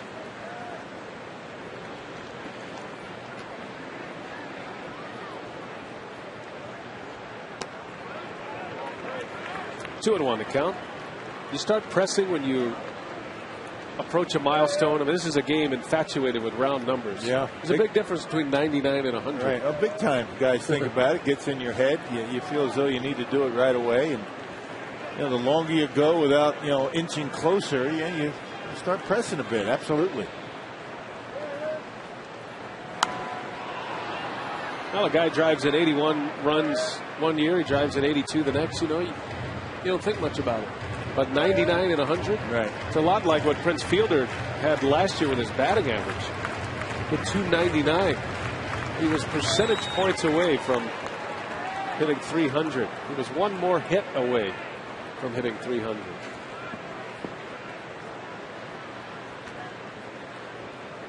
Two and two to McGee. Into right field, that will slice into the seats. You remember how long it took A-Rod to get to 600? That's right. I mean, you start thinking about that stuff. I mean, those are huge milestones. I mean, those 600 home runs and things like that. But still, in a single season to get 100 RBIs, you start thinking about it once you get into the high 80s and you got plenty of time left.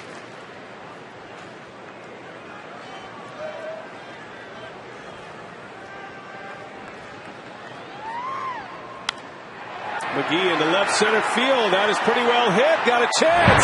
It's off the wall. Weeks scores. Hart will score. And Casey McGee drives in 2 more. He is at 99. A double and 2 RBIs. He missed a home run by a few feet. He's been something else, hasn't he, Casey McGee? When they walk Prince, Casey's there to mop it up. Yeah, slider. He got it down on the end of the bat a little bit. He let go at the bottom hand and still able to hit it hard enough to get it off that wall and back. 98 and 99 with 2 outs here in the 4th inning. Double number 33 to go along with 22 home runs. And 12-1 Milwaukee on 15 hits. Wow. So the most RBIs by a third baseman in Brewers history. McGee surpasses Ryan Braun with those 2 RBIs. He was tied with Ryan Braun. Remember, he came up as a third baseman in 07. His Rookie of the Year campaign.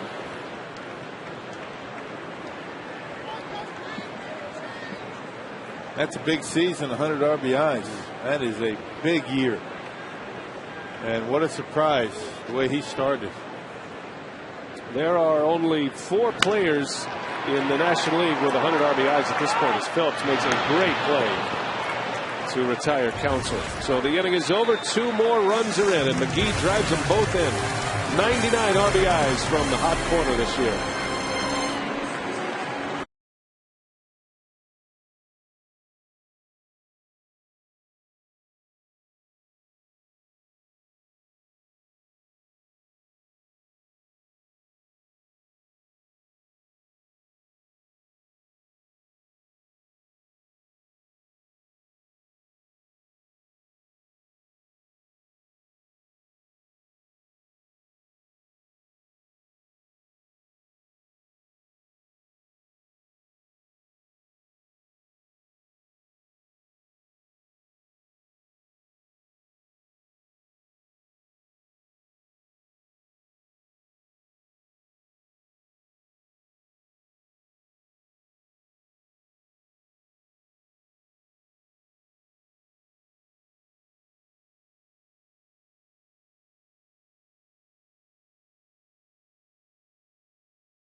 With 4 runs batted in on 3 hits.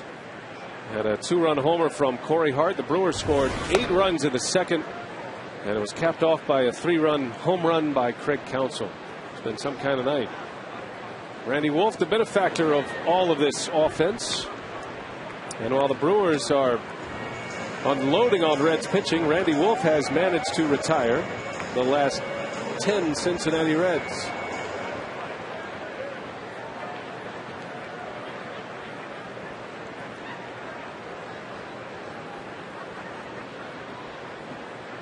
Drew Stubbs leads off, and a 2-1 count on Stubbs.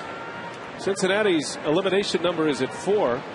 Cardinals lost yesterday, and the Reds' victory here in Milwaukee dropped it by 2. We saw the first division clincher last night, the Minnesota Twins winning the American League Central. Congratulations to Ron Gardenhire and his club, and all of our friends over at Fox Sports North. That's a good team. They seem to be good every year, regardless of who they trade or who they lose in the free agent market. They seem to find a way to be right there when it's all over, but I don't think anybody would have anticipated the Twins clinching this early. Twins got red hot. The White Sox had a bit of a collapse. A 12-game lead right now. The White Sox have lost 8 straight. Man. That'll do it to you. Yeah. Now Minnesota is in a race for the best record in the American League. And they are currently 1 game behind the New York Yankees. The Yankees are 92-59. They have a 2.5 game lead in the East over Tampa Bay. The Twins are 91-60. Well, you wonder who the Texas Rangers are going to match up with. Stubbs strikes out, and we check in with Mark Concannon. VA, the Twins, that's the headline in our news and notes tonight. The Twins, as you mentioned, the first team to clinch a playoff spot, a great record. And how about 74 straight home sellouts at Target Field? The Diamondbacks naming Kevin Towers general manager, and Roy Halladay of the Phillies, the first National League 20-game winner. Phillies very hot, guys, but these Reds have beaten Halladay this season. They've beaten Roy Oswalt twice. So they are unafraid to take on Philly if that's what happens in the postseason. Now that might be the first-round matchup, the Reds and the Phillies, in a short series, even though you'd have to deal with Hamels and Halladay and Oswalt. I mean, those are the best 3 going in baseball right now. You never know what can happen in a 5-game series. I know. I wouldn't want to have to face those guys in a 5-game series. Although, as Mark said, they've had some success against those those guys, Oswalt and Roy Halladay. CC Sabathia, also a 20-game winner in the big leagues. Over in the American League. He won last Saturday in Baltimore. By the way, the Twins won tonight. They beat the Indians 5-1, so Minnesota now 92-60. So they're keeping pace with the Yankees. The Yankees and the Rays are just underway as Hernandez draws the walk. Tampa Bay has a 1-0 lead and a rain delay in the 3rd inning. Well, catch all the action in 2010 Major League Baseball postseason on Fox and TBS. The excitement starts on October 6th with the Division Series on TBS. Well, you know Kevin Towers pretty well. You guys go way back. Your thoughts about Towers back in the GM seat in Arizona as the Diamondbacks make that decision today.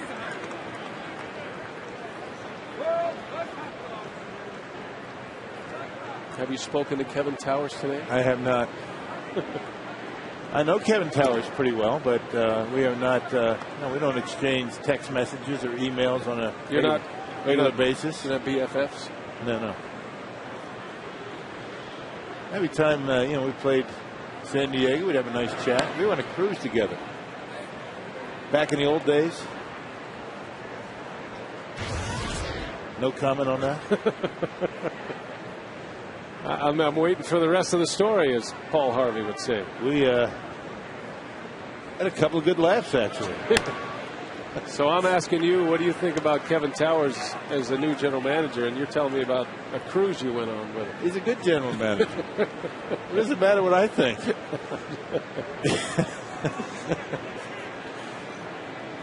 Well, certainly something has to be done over there in Arizona. I mean, they've been down for a while.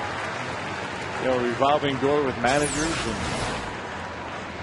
they've had the success. Although they've had teams that had a lot of expectations, just not able to put it together on the field. And Kevin Towers is another guy who, when he was the general manager with San Diego, always kept those guys around in the race. All comes down to money, though. Well, and remember, this run the Padres are on right now, a lot of those players were players that Kevin Towers acquired. I mean, those were a lot of his moves that surfaced at the big league level. It's interesting that A.J. Hinch, who was managing Arizona and was let go, took a job with the San Diego Padres. So a couple of guys switching organizations. A.J. Hinch is going to run their scouting department.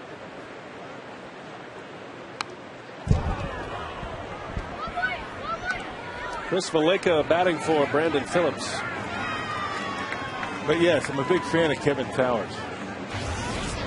After your cruise with him, you've cemented the relationship. Yeah. Tip back a few. We talked some baseball.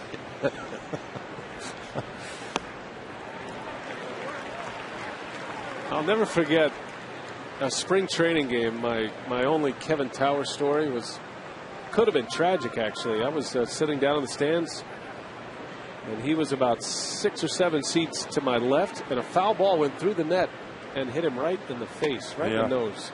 It's one of the scariest things I've ever seen. That Maryville, wasn't it? It was Maryville. And he didn't go down. He was sitting, but he didn't. He kept consciousness. And he actually stayed for a couple of innings just to try to get it all together again. He walked out under his own power. Broken bat. Counsell's got a long throw, and he will make it. Craig Counsell, how about that play? He's hit a 3-run homer tonight and a defensive gem.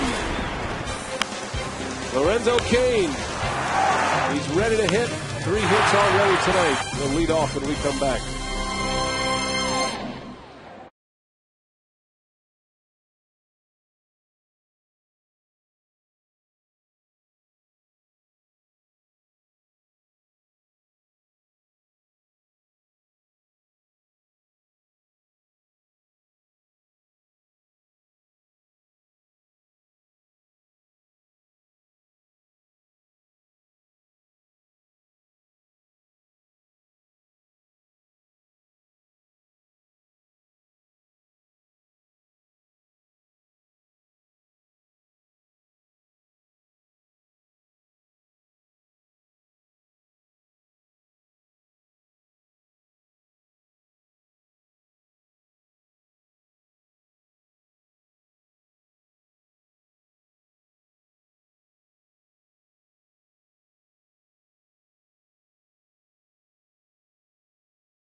Sports Wisconsin is presented by the Wisconsin Lottery and its family of instant scratch games. Odds are you'll like them. By Airtran. Go, there's nothing stopping you. And by GMC. We are professional grade.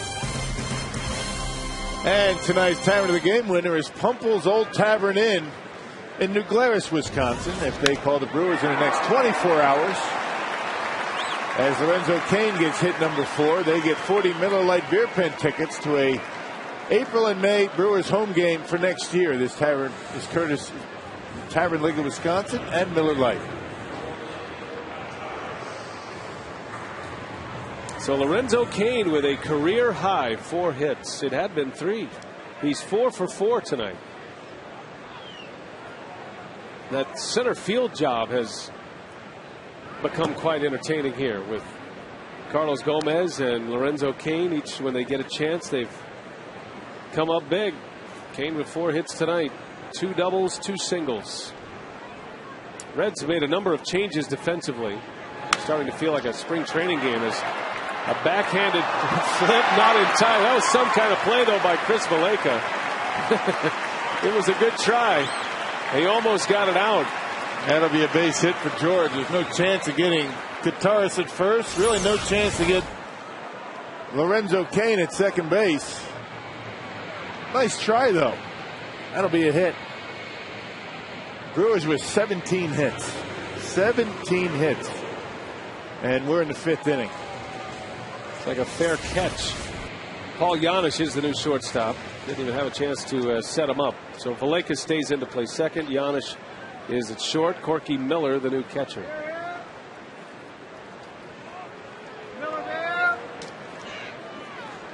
Dusty Baker using this opportunity to rest some of his starters. The Reds will have tomorrow off as well, but they have to fly to San Diego. So they'll have a 3-game series with the Padres. Padres are in a dogfight right now. San Diego is a half game back of the Giants, but they are tied in the loss column to start play today. Yeah, Rockies have lost two in a row. They're 2.5 games back.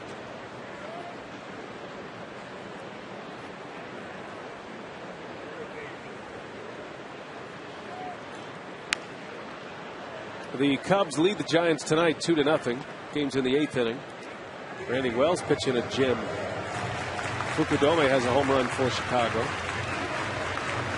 The Padres will play the Dodgers tonight. That game will be underway shortly. The Phillies have already won tonight. How about this? They sweep the Atlanta Braves with a 1-0 victory, a 1-hitter. 10 in a row for the Phillies. And the Phillies are now 6 games up. It was a combined 1-hit shutout. Roy Oswalt went 7, gave up the lone hit, struck out 8. Ryan Madson is scoreless 8th, and then Brad Lidge saved his 26th. And a 1-0 win. And if you're an Atlanta Braves fan, that is going to leave a mark. Actually, Philadelphia has kept the rest of the National League wildcard contenders in it because they have swept the Braves. Atlanta is still the wild card leader in the National League, only by 1 game over the Padres, and the Rockies are 3 back. Philadelphia is clicking right now. They have most of their headliners back with the exception of Jimmy Rollins. And their pitching has been off the charts. Oswalt did not get a win tonight, by the way. Madsen got the win. And their offense is healthy again.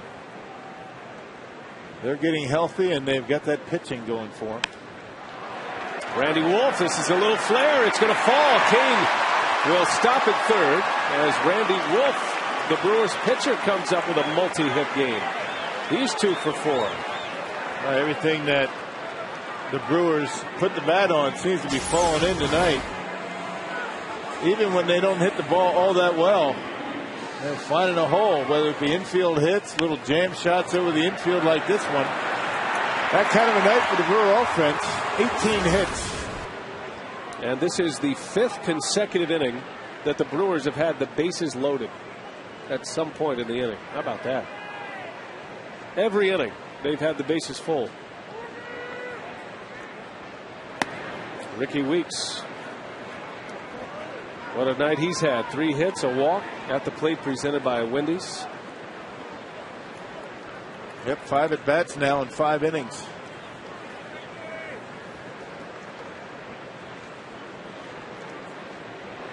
Weeks has never had a grand slam in the big leagues, but is a good hitter with bases loaded, especially this year. He's hitting .333 with the bases loaded. Overall, in his career, he's hitting .298. Much higher than his overall career batting average.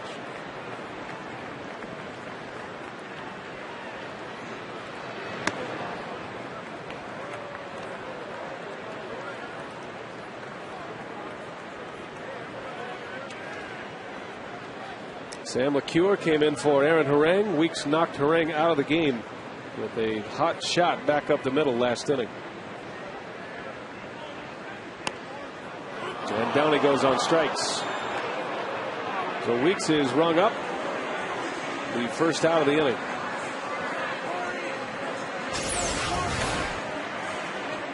Well, LeCure coming in on Ricky Weeks. Looked like it might have been in off the corner, but with a 12-1 lead for the Brewers, got to go up there swing. That wasn't even close. Come on, Angel. I know it's a big lead. We got to call the strike zone. Hey, guys are battling out there. And Hart on the first pitch into right center. Bruce. And he reaches out, makes a catch, a basket catch. Kane will tag and score. The other runners retreat. A late stab by Jay Bruce, and he makes the catch for the second out of the inning. That'll be a sac fly and an RBI for Corey Hart. Gives him 94 runs batted in. Up high fastball. He takes it to the opposite field, and didn't sound like he got all of it, because if he had, he would have knocked it out of here. A nice running catch by Jay Bruce. 13-1 Brewers.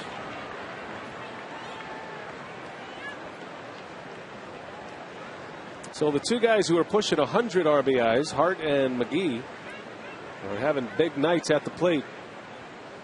Hart with 3 RBIs, McGee with 4. As Braun hits with 2 on.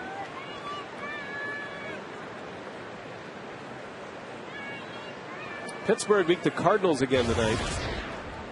St. Louis is now 3 games over 500. A free fall. 11-6 final tonight. The Pirates have won the first 2 games in that series with the Cardinals, and the Reds' elimination number is now at 3 because of that loss. Cardinals 15 games under 500 on the road. Tell you what, the Astros are right on their heels. Wouldn't that be something? Yeah. Got to give a lot of credit to Brad Mills, Astros manager. Houston is losing tonight in the ninth, 4-3. The Astros are playing good baseball in the second half.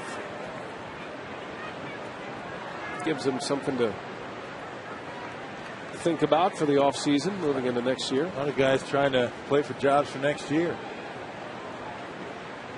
And it's put a jolt of enthusiasm, some of these guys that they brought up, to these veteran guys like Carlos Lee, Hunter Pence.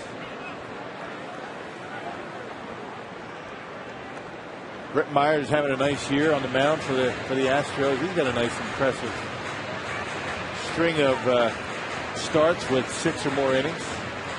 Wandy Rodriguez, Jay Happ could make some noise next year.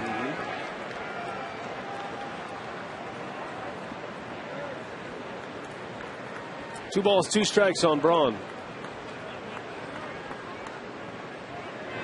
And that hit it. So Braun is drilled to load the bases again. And Fielder is coming up. I think Sam LeCure remembered that called strike 3 on Ricky Weeks. He said, I'll see how far inside I can go. Yeah. Well, clearly in off the plate on Ricky Weeks. And he got that elbow once again. That's the elbow that Tommy Hanson hit a couple of months ago. Well, you notice that Braun is not wearing the protective padding. He changes his mind on that padding, it seems, nightly. It all depends on who's pitching, and I wouldn't be surprised if they take Braun out of this game. I'll just touch first base and then take it to the showers, get some ice on it.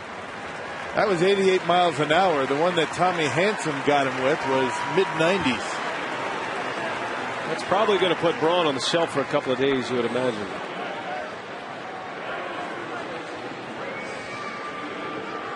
You can just tell by his reaction, not pleased. So Braun will call it a night. Hit by a 2-strike pitch. Again, the bases are loaded, and here is Fielder.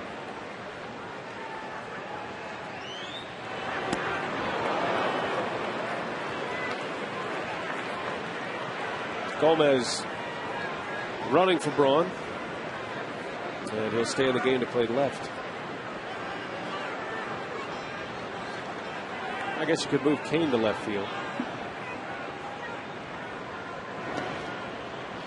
I know the Brewers are looking to get Matt Gamble in the outfield. Maybe that might be an opportunity to get him in the game.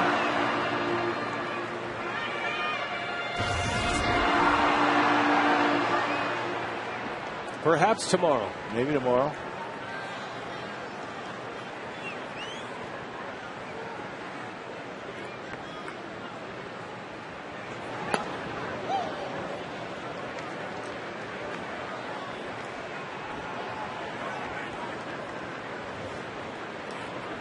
Bases loaded again.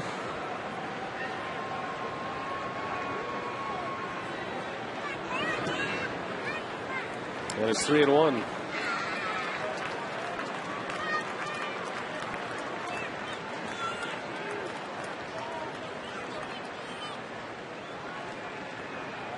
I'm a big fan of the Fu Manchu of Corky Miller, by the way, for the record. Yeah, me too.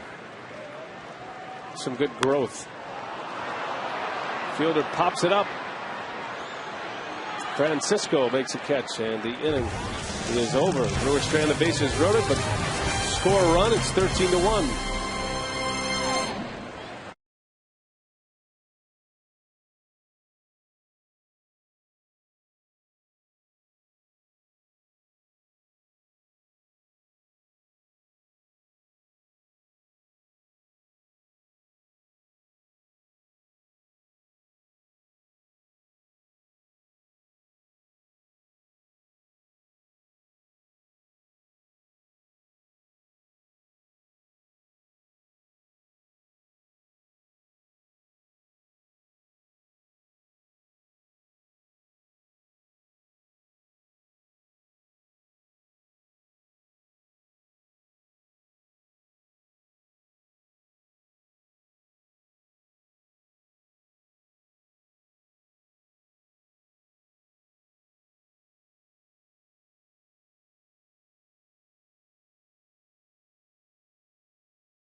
We're at the baked potato stand.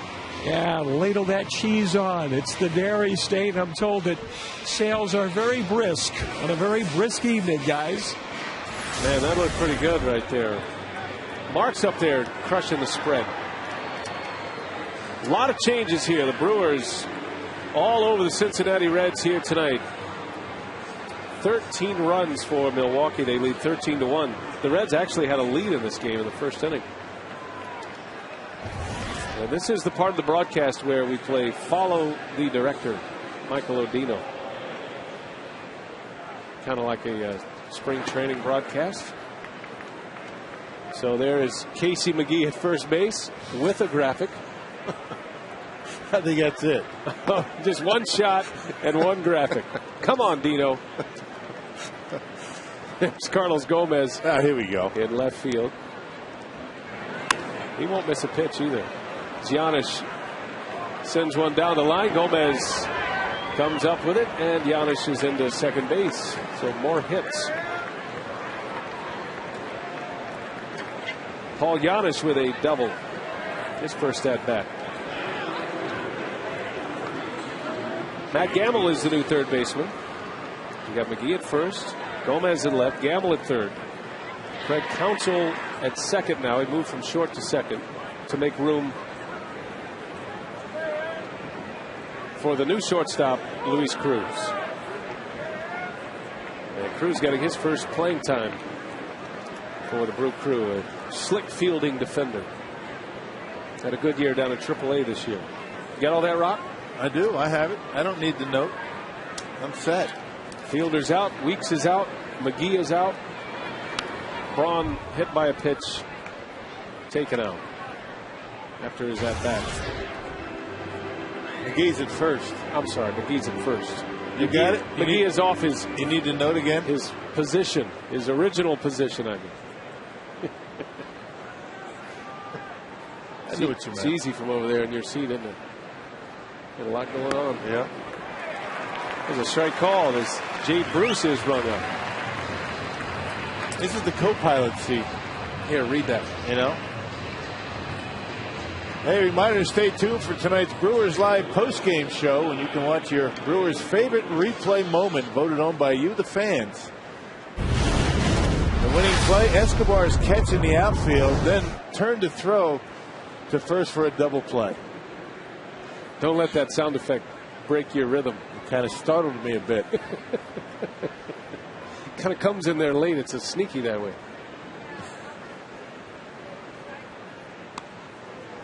That was voted the best play of the year by the fans. By the fans, is that what the card They says? had a choice of two, though. Yeah, there was a couple of choices, Right. and that was the winner. Right. And for me, the Lorenzo Cain catch in the outfield is the best play. I would put it just percentage points ahead of Ryan Braun's home run saving catch. Because of the threat of injury that Cain put himself under. Yeah. So you don't agree with the fans? Wow. I guess when you put it that way, well, you should have been a lawyer. I wouldn't say that. The majority of the fans I don't agree with. I'm sure Cain got some votes, didn't he? You agreed with 49%. Doesn't mean I'm right. That's Just, okay. You don't have to agree with the fans. I mean, you're a free-thinking guy. Not really. Sure you I are. only do what I'm told. I like Bronny's catch and let. Anything that Ryan Braun does, I'm a big fan of.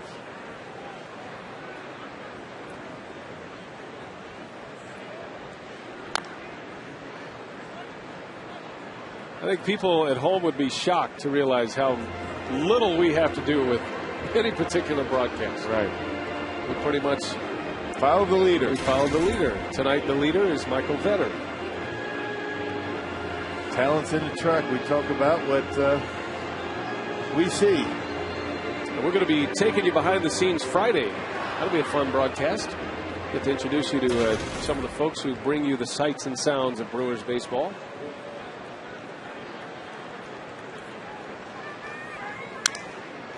Little broken bat. Bouncer out to Counsell. Willie Bloomquist is retired.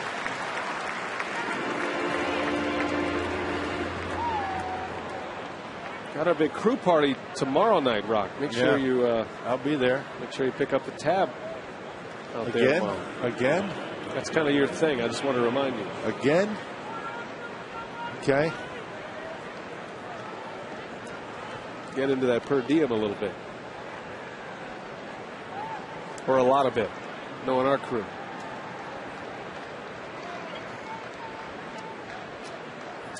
Two outs. Here's Johnny Gomes. He gets jammed. Counsell got to hurry here. And it is in time for the out. So Counsell is doing it at short. He's doing it at second. Hit a 3-run homer. He's having a big night. You'll see him hit when we come back.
Final game of the season. Lorenzo Cain is having quite a night. A career-high 4 hits. Casey McGee has driven in 4 runs. A pair of 2 RBI doubles for Casey McGee. And Craig Counsell with a 3-run homer. That capped off an 8-run second inning. Corey Hart chipped in with a 2-run homer in the third.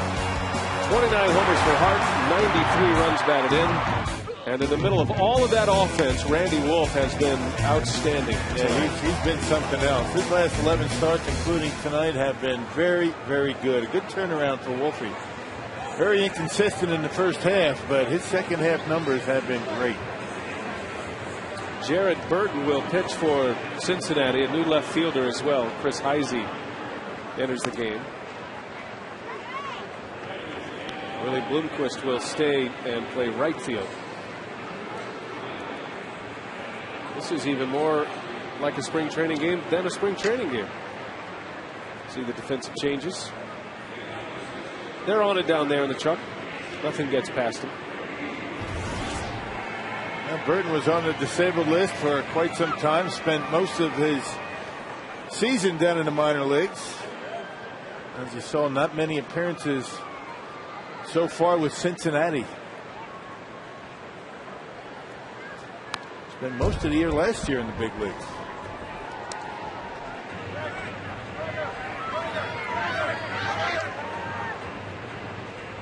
Well, Casey McGee trying to continue his big night at the plate. 3 hits, 2 doubles, a single, 4 runs batted in. Has 99 RBIs for the season. Talked about the top run producers in the National League. And around baseball, Casey McGee is by any means a household name. I mean, you don't think of Casey McGee as he hits one off the end of the bat over his Heisey. And he's got it for the out. Good catch. As we check in with Mark Kincannon. All right, guys, you caught me doing a little bit of shopping inside the team store here behind home plate.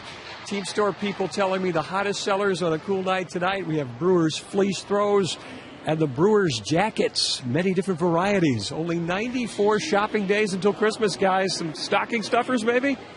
I think that's a good call with the blankets and the jackets. See, when the weather turns a little bit, it's a good opportunity for the team store. We used to always break out the jackets in the golf shop, you know, when the weather turned. It's not the time to buy jackets when it's cold, though, right? There's a need. You fill a need. You buy them when it's hot and maybe a little cheaper. Certainly not in the team store, though. The prices are always terrific there. Exactly.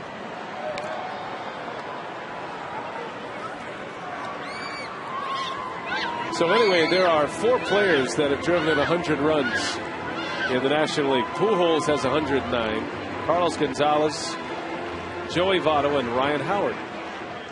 And next on that list is that man, Casey McGee. He and Matt Holliday with 99 RBIs. Albert Pujols and Matt Holliday haven't had a whole lot of help over there in St. Louis. Can't do it by themselves. Cardinals lost today. The Pirates beat them.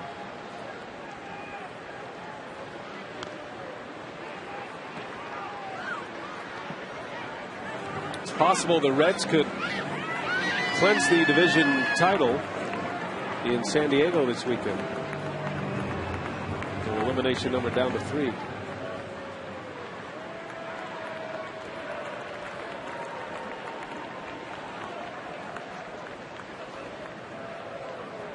Got an injury report back from the Reds clubhouse. Aaron Harang, who left this game after being hit by a line drive from Weeks. A right ankle contusion, x-rays negative. So that's good news for Harang. He's trying to come back and be a part of this Reds club for the postseason. Goes 2 innings tonight, gives up 3 runs.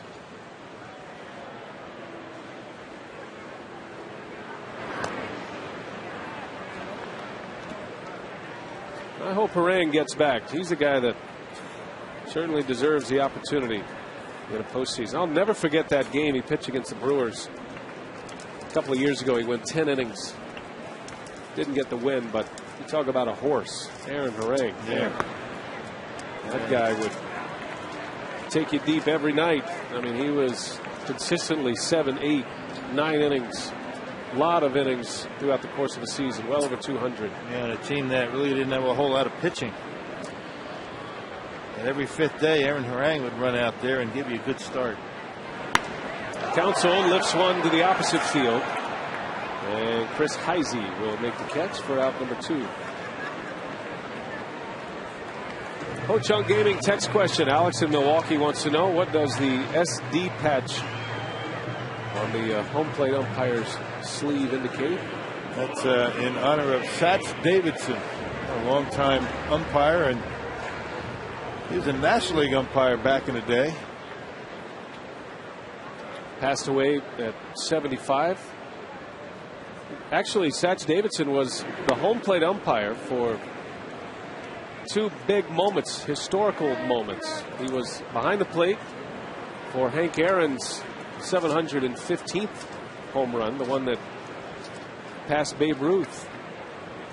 He was also behind the plate for Carlton Fisk's home run in the World Series against the Reds. And there's a couple of Reds connections with Satch Davidson, because Dusty Baker was on deck for that historic home run from Hank Aaron. Dusty did not remember the home plate umpire, however.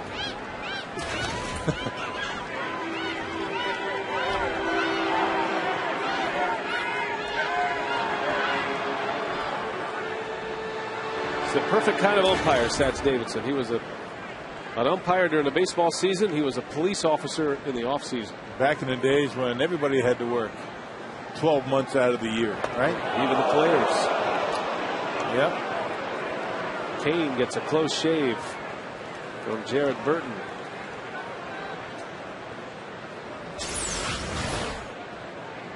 There's already been a hit batter that knocked Braun out of the game. Braun hit the elbow. Little half swing. Stays fair, bounces to Alonso, and the inning is over. 3 up, 3 down for Jared Burton. 13-1 Milwaukee.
Greatness. And by Toyota. Thank you for standing by us. For more information, visit buyatoyota.com. It's the final homestand of the year. It continues tomorrow. The Florida Marlins are in town. Fox Sports Wisconsin will have the first 2 games of that series against the Marlins. We're back on WMLW on Saturday. Our Miller Lite, what's on tap? She is celebrating her 97th birthday today. She's right below us. And she's having a ball here at the ballpark. 13 runs on 18 hits.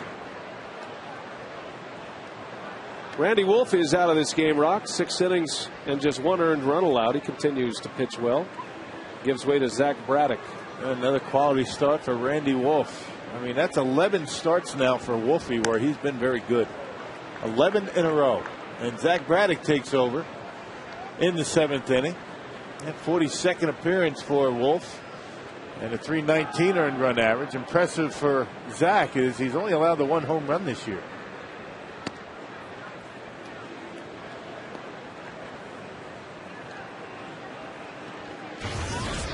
So Wolf goes 6 innings, 4 hits, 1 run, which came in the first inning. Actually gave the Reds the lead in this game.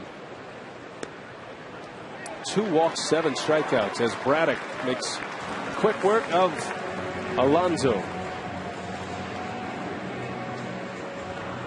Well, Zach Braddock certainly a guy that the Brewers are going to be counting on heading into 2011 with that big arm. That'll show a little bit more consistency with that slider, but nice to have a left-hander coming out of the bullpen throwing in the mid-90s. And Zach has done that consistently this year. There's that slider. That's a good pitch. That pitch has been very good against lefties. And he's able to keep it down in the zone. It's good against right-handers as well.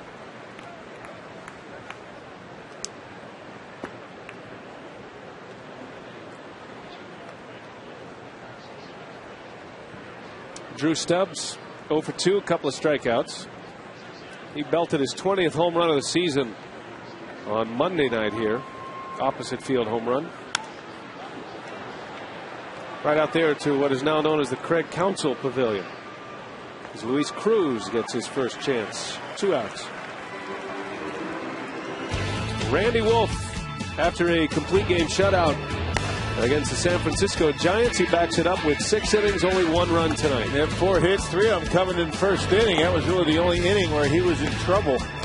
After the first, it was 2 over the minimum, a walk and a double. And that was it against Randy Wolf here tonight. Some guys get all the runs.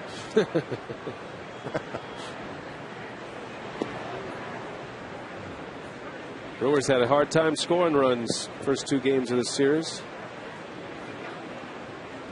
That is Gorman Thomas at his best right there. Corky Miller. That is a good Fu Manchu. It's got some depth to it, don't you think? He looks like a catcher, doesn't he? He looks like a wrestler.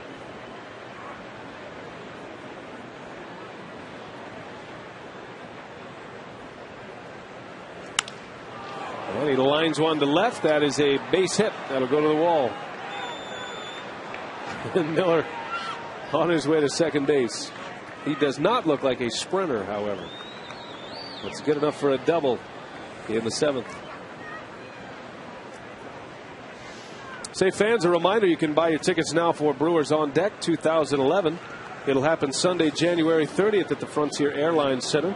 Features autographs, interactive games for kids, and much more. Advance tickets are on sale now.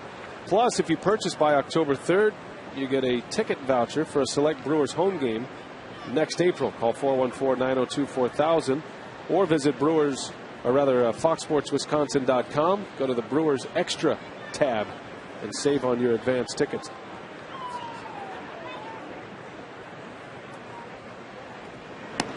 A lot going on foxsportswisconsin.com, including your headshot for fantasy camp. Yeah. Deuce is on there. Deuce Barnes in the kids' corner. You could spend all day on there. I spent a few good hours on there today, as a matter of fact. Bob Brainerd's section.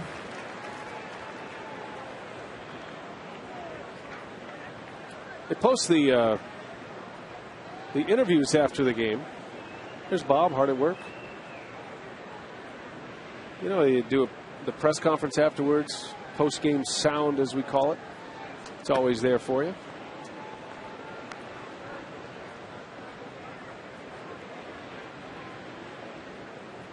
Juan Francisco with 2 away.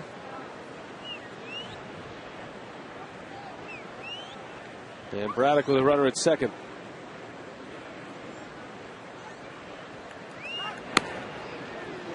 Strike, says Angel Hernandez.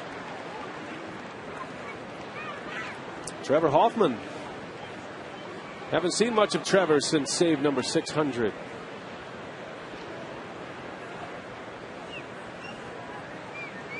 Yeah, I'm not sure what he's doing. Is he leaving? There's a strike called. Braddock rings up his second K. So a scoreless seventh inning. 13-1 Brewers. 2 punch-outs for Braddock.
Seventh inning, a 221 offensive average the whole month of September, Davey, and tonight all the runs, all the hits. Well, you know what? They used the whole field.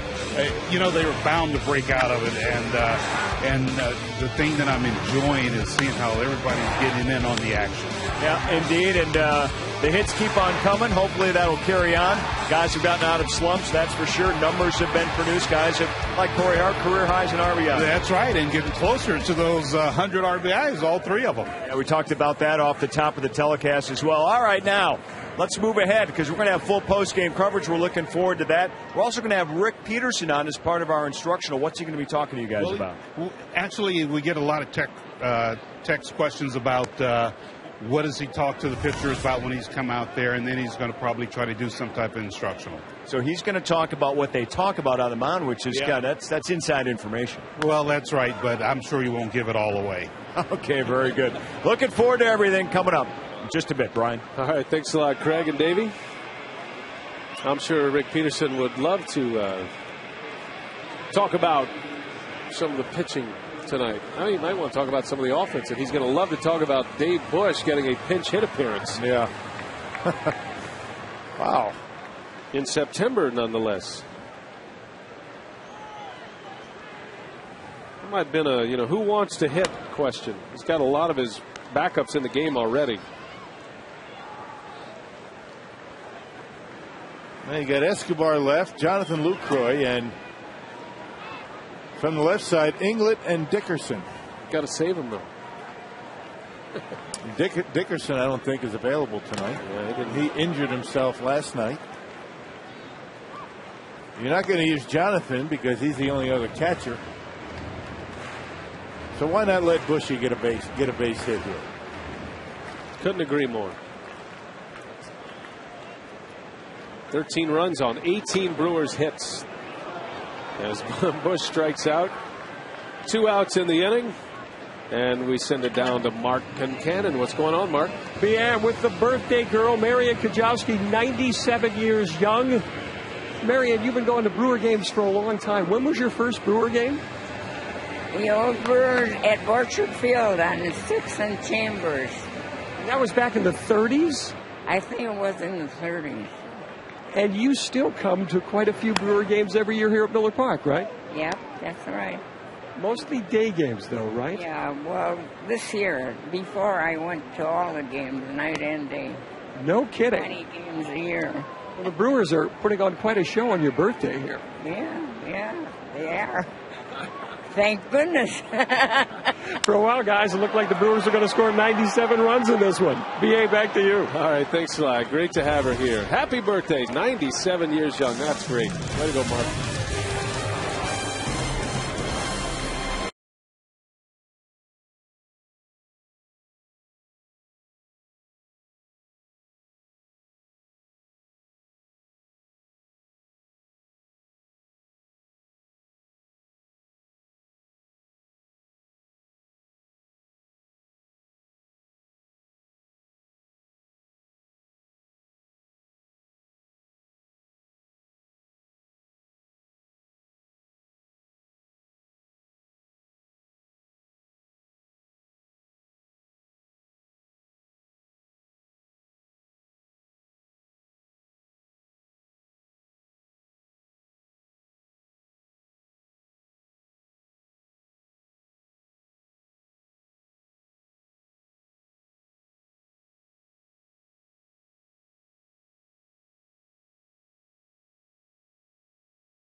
The Reds take on the Brewers tomorrow. Coverage begins at 6:30 p.m. It'll be a windy day, much warmer as winds coming out of the south and west out ahead of our next system. 15 to 25 mile-per-hour winds and a first pitch temperature of 80. And fans, if you want the Brewers weather forecast sent to your phone, text keyword forecast to short code 234234. Click on the link. Been a wild night here offensively for the Brewers. Well, pitch game thus far as well. Randy Wolf, Zach Braddock, and now Jeremy Jeffress. Yeah, 7th appearance out of the bullpen for Milwaukee. He's coming in throwing some pretty good fastballs. 3.6 earned run average. Gave up some runs in his appearance a couple of outings ago. Other than that, he's been pretty good. Only 2 strikeouts, but 3 walks. You know, lately, his last couple of outings, he's shown a pretty good curveball and has been able to throw it for strikes.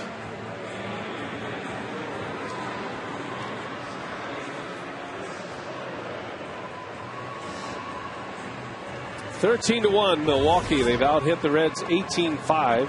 Scored the most runs, or rather the most hits in an inning this year, which occurred in the second inning. The Brewers scored 8 runs on 8 hits. The most runs the Brewers have scored in an inning, 10. Craig Counsell has been a part of both of those big innings. Had a grand slam in that 10-run inning in April and a 3-run homer tonight, capping off an 8-run second inning. But the 8 hits in that second inning, the most this season for a particular inning. It had been 7.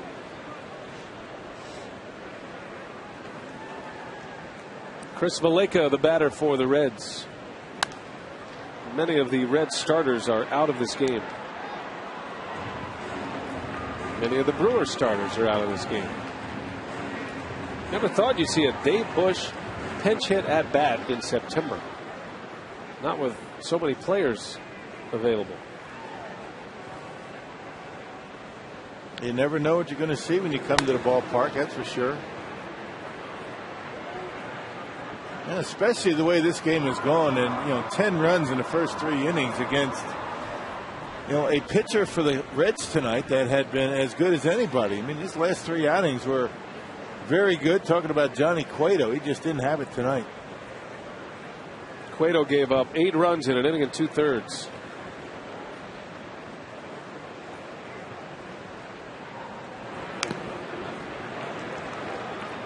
The San Francisco Giants have lost tonight 2-0 to the Cubs. So the Padres can take back first place in the National League West. San Diego is underway against Los Angeles. And the Padres lead 3-1 in the 3rd inning.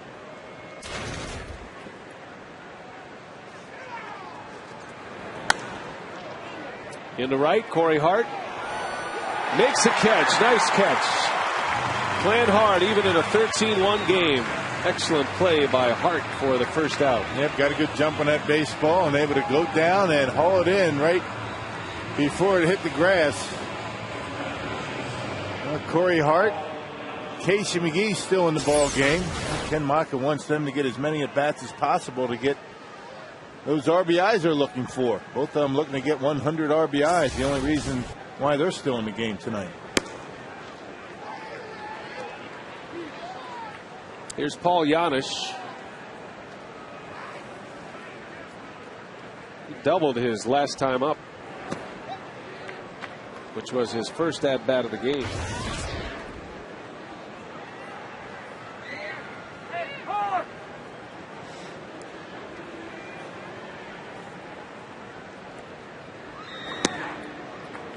The Brewers and the Reds had one of these games last year, and Paul Janisch ended up pitching the 9th inning, and he was throwing gas. He was throwing 91, 92 miles an hour. He's a shortstop. Too close to hitter speed, though. You know, you want to either want to throw, higher than that, or you want to go down in the low 80s, like Joe England did. Right. Joe England was throwing just lobbing it in 60. there. Right. Now Jeffress, a big hammer, strikes him out. That's a good-looking pitch from Jeremy Jeffress. Well, Monday at 12:30, you can log on to FoxSportsWisconsin.com. Go behind the scenes at Bucks Media Day. Season preview with the player and coach interviews, other insights into the season. And we'll be streaming it live on FoxSportsWisconsin.com starting at 12:30.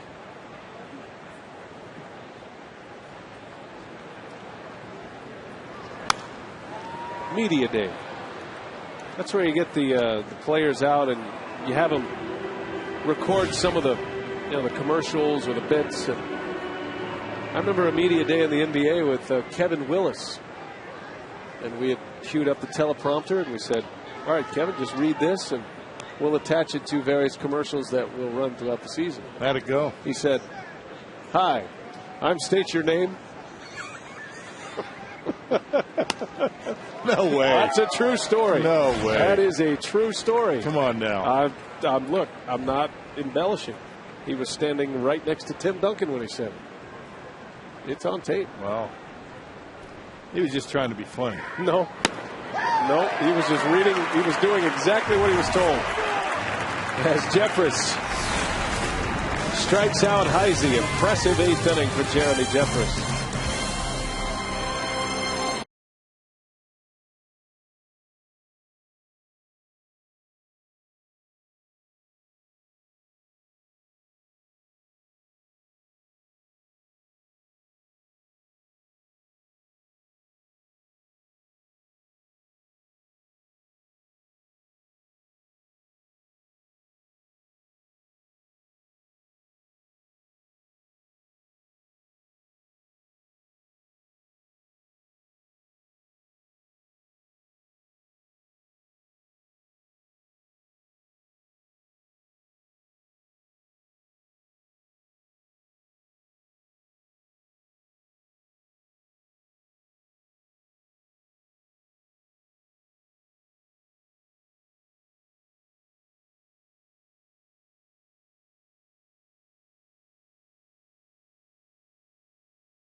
Been a great night for the offense tonight. Lorenzo Cain with 4 hits, a career high. The Brewers scoring 8 runs on 8 hits in the second inning. Sent 12 batters to the plate.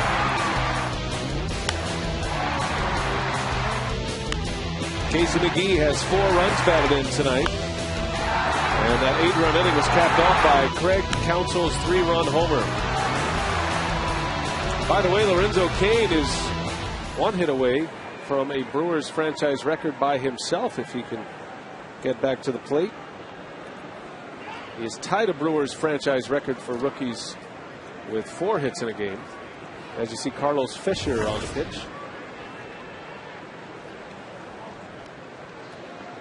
Now, 4th appearance out of the Cincinnati bullpen since he was promoted on September 1st. Made 30 appearances in AAA. All out of the bullpen with a .223 earned run average. So pretty good numbers for Carlos Fisher down in the minor leagues. And getting a chance here in the 8th inning. 13-1 Milwaukee on 18 hits. Corey Hart tonight. 3 runs batted in. 1 for 3 with a walk. Hit a 2-run homer in the 3rd and a sac fly in the 5th. The first 5 innings in this game, the Brewers had the bases loaded in each of the first 5 innings.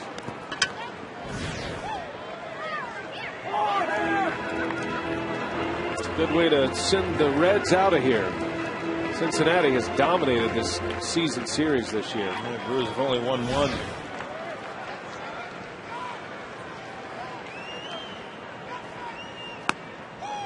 Hart takes ball 4. Our U.S. Cellular text to vote question: who is the Brewers MVP this season? Weeks, McGee, Axford, or Hart? Hard to argue with Casey McGee at this point, sitting an RBI away from 100. 99 ribbies for McGee. But we had Mark Atanasio on earlier today, and he put in his vote for Ryan Braun. Yeah, added Brawny to the list. The way he started, the way he's finished. Braun had to leave this game with a left elbow contusion. He was not wearing the pad on his left elbow that he sometimes does, and he was drilled by a pitch, a 2-strike pitch.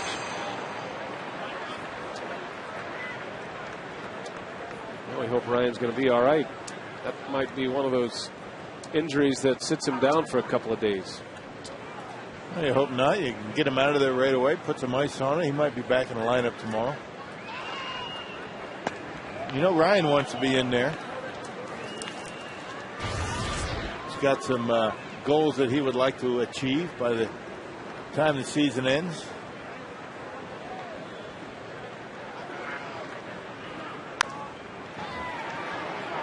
Gomez pops it foul. That's in the seats.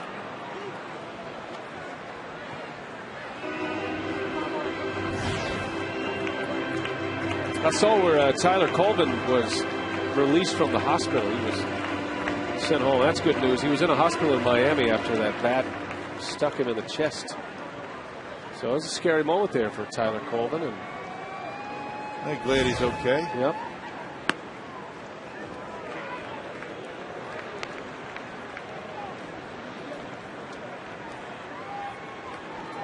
Saw Braun shatter a bat earlier today. Had that same kind of look to it. It ended up near the shortstop position.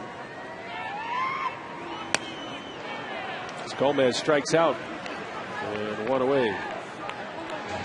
This was the broken bat Sunday in that game against the Marlins, and it hit Colvin right under the collarbone, and it actually punctured the skin. And scary. The doctors had to rush him to the hospital because his lung was in danger of collapsing because air had gotten into the chest cavity there. And that was a scary moment. And yes, you think about how close that was to his face, to his throat. There's another broken bat. That's going to fall, a base hit. So Matt Gamble with a single. Well, it's amazing. It doesn't happen more often. You know, somebody getting hit with the end of those broken bats like a spear. It just shatters, splits right down the middle. Gamble left with nothing but the handle, and able to dump that one in front of Heisey in left field. I'm not sure what they could do about it, though. I mean, broken bats have been part of the game. You know, you talk to some folks that are in the bat-making industry, they'll tell you that it's more the grain than the type of wood, but it seems as though those maple bats seem to shatter a lot more like that than those ashwood bats. I'm sure it'll be subject to review.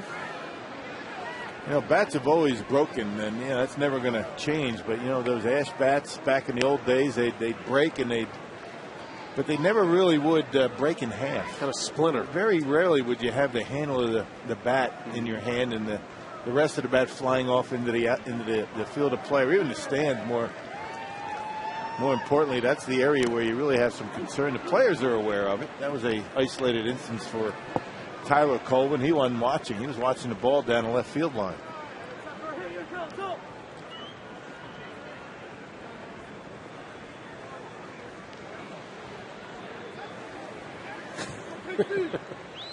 Whatever it takes. McGee fouls it away.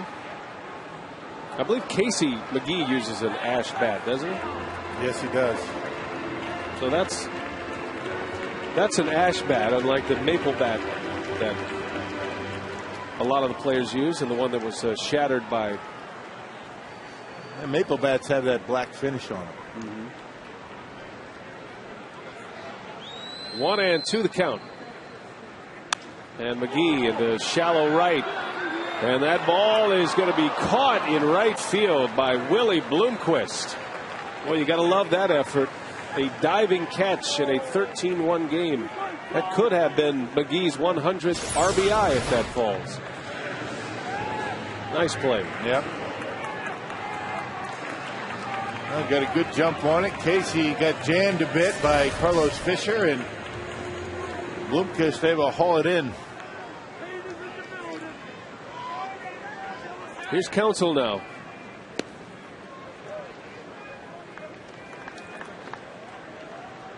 Got a 3-run home run in the second, capped off an 8-run inning.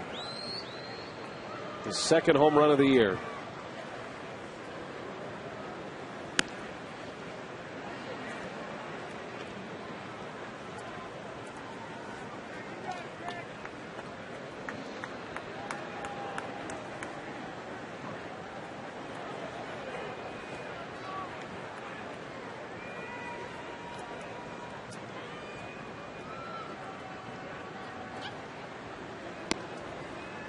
On deck is Lorenzo Cain, and Counsell is hoping to give Cain an at-bat in this inning. Likely to be the Brewers' final at-bat. Cain is a hit away from a franchise record for most hits in a game by a rookie. A number of players have done it 4 times. Counsell hits one hard right field, but Bloomquist is right there. And Lorenzo Cain will not get a shot. To the 9th we go. Last call for the Reds.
scoreline. A lot of different Brewers seeing action tonight. That could be the case with the Marlins series starting tomorrow as well. Manager Ken Maka told me since there are no pennant race considerations and because he wants to get a look at different people, he's considering what he called some outside-the-box lineups for the Florida series. So, guys, get ready for the new-look Brewers for the weekend series. And what a great pitching matchup in Game 1 tomorrow. Two of the top right-handers in the National League, Florida's Anibal Sanchez and Giovanni Gallardo going for win number 14.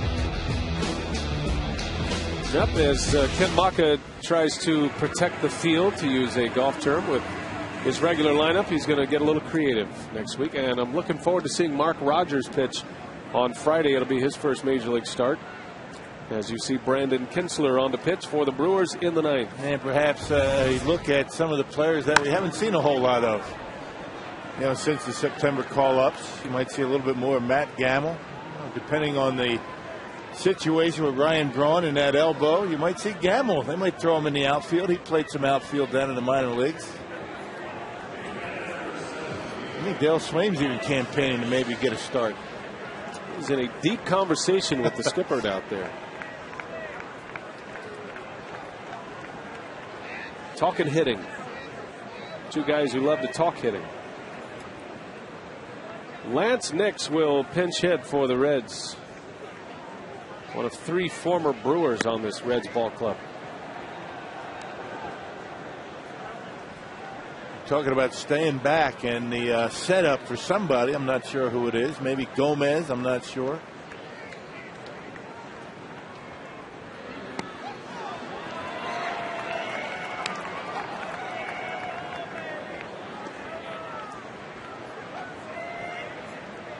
Talking about the plane of the bat, the path of the bat as it gets through the strike zone. Dale talking about maybe having that bat go through the zone and more on a level plane, and depending on who he's talking about, you know, some guys, they pull that front shoulder, the bat is in and out of the strike zone very quickly.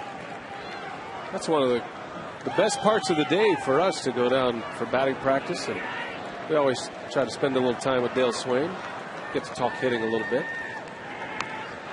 That's like the daily wake-up call at the ballpark. To watch batting practice, you know, just sometimes you get on down there with really no objective in mind other than just to lean against the cage and watch hitting. Kind of get your day going. I think they're talking about Escobar. Just judging by the motions. Escobar kind of flops those elbows. Escobar hasn't played, though. Could be, though. Who knows? That's a good call, though. You know what? That's a brilliant call right there. Well, thank you, Bill. Escobar.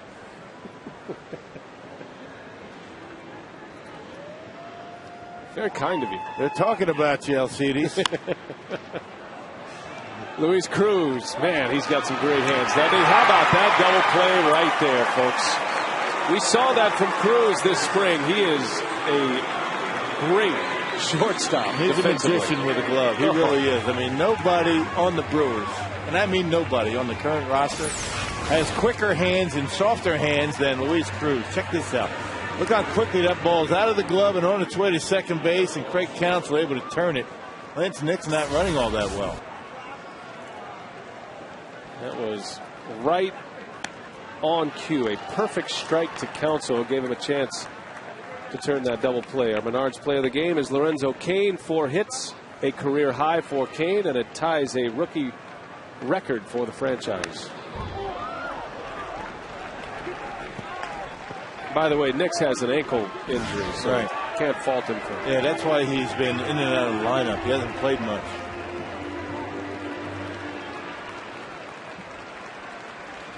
That was a beautiful double play, though. Love to see guys make plays like that. Big leaguers make plays like that. As Gomez makes a catch.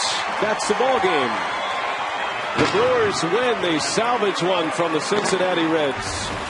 With 3 more games remaining against the Reds in the Queen City. Randy Wolf picks up his 13th victory of the season and a 13-1 win with 19 hits. Big night offensively, Craig. We send it out to you for Brewers Live.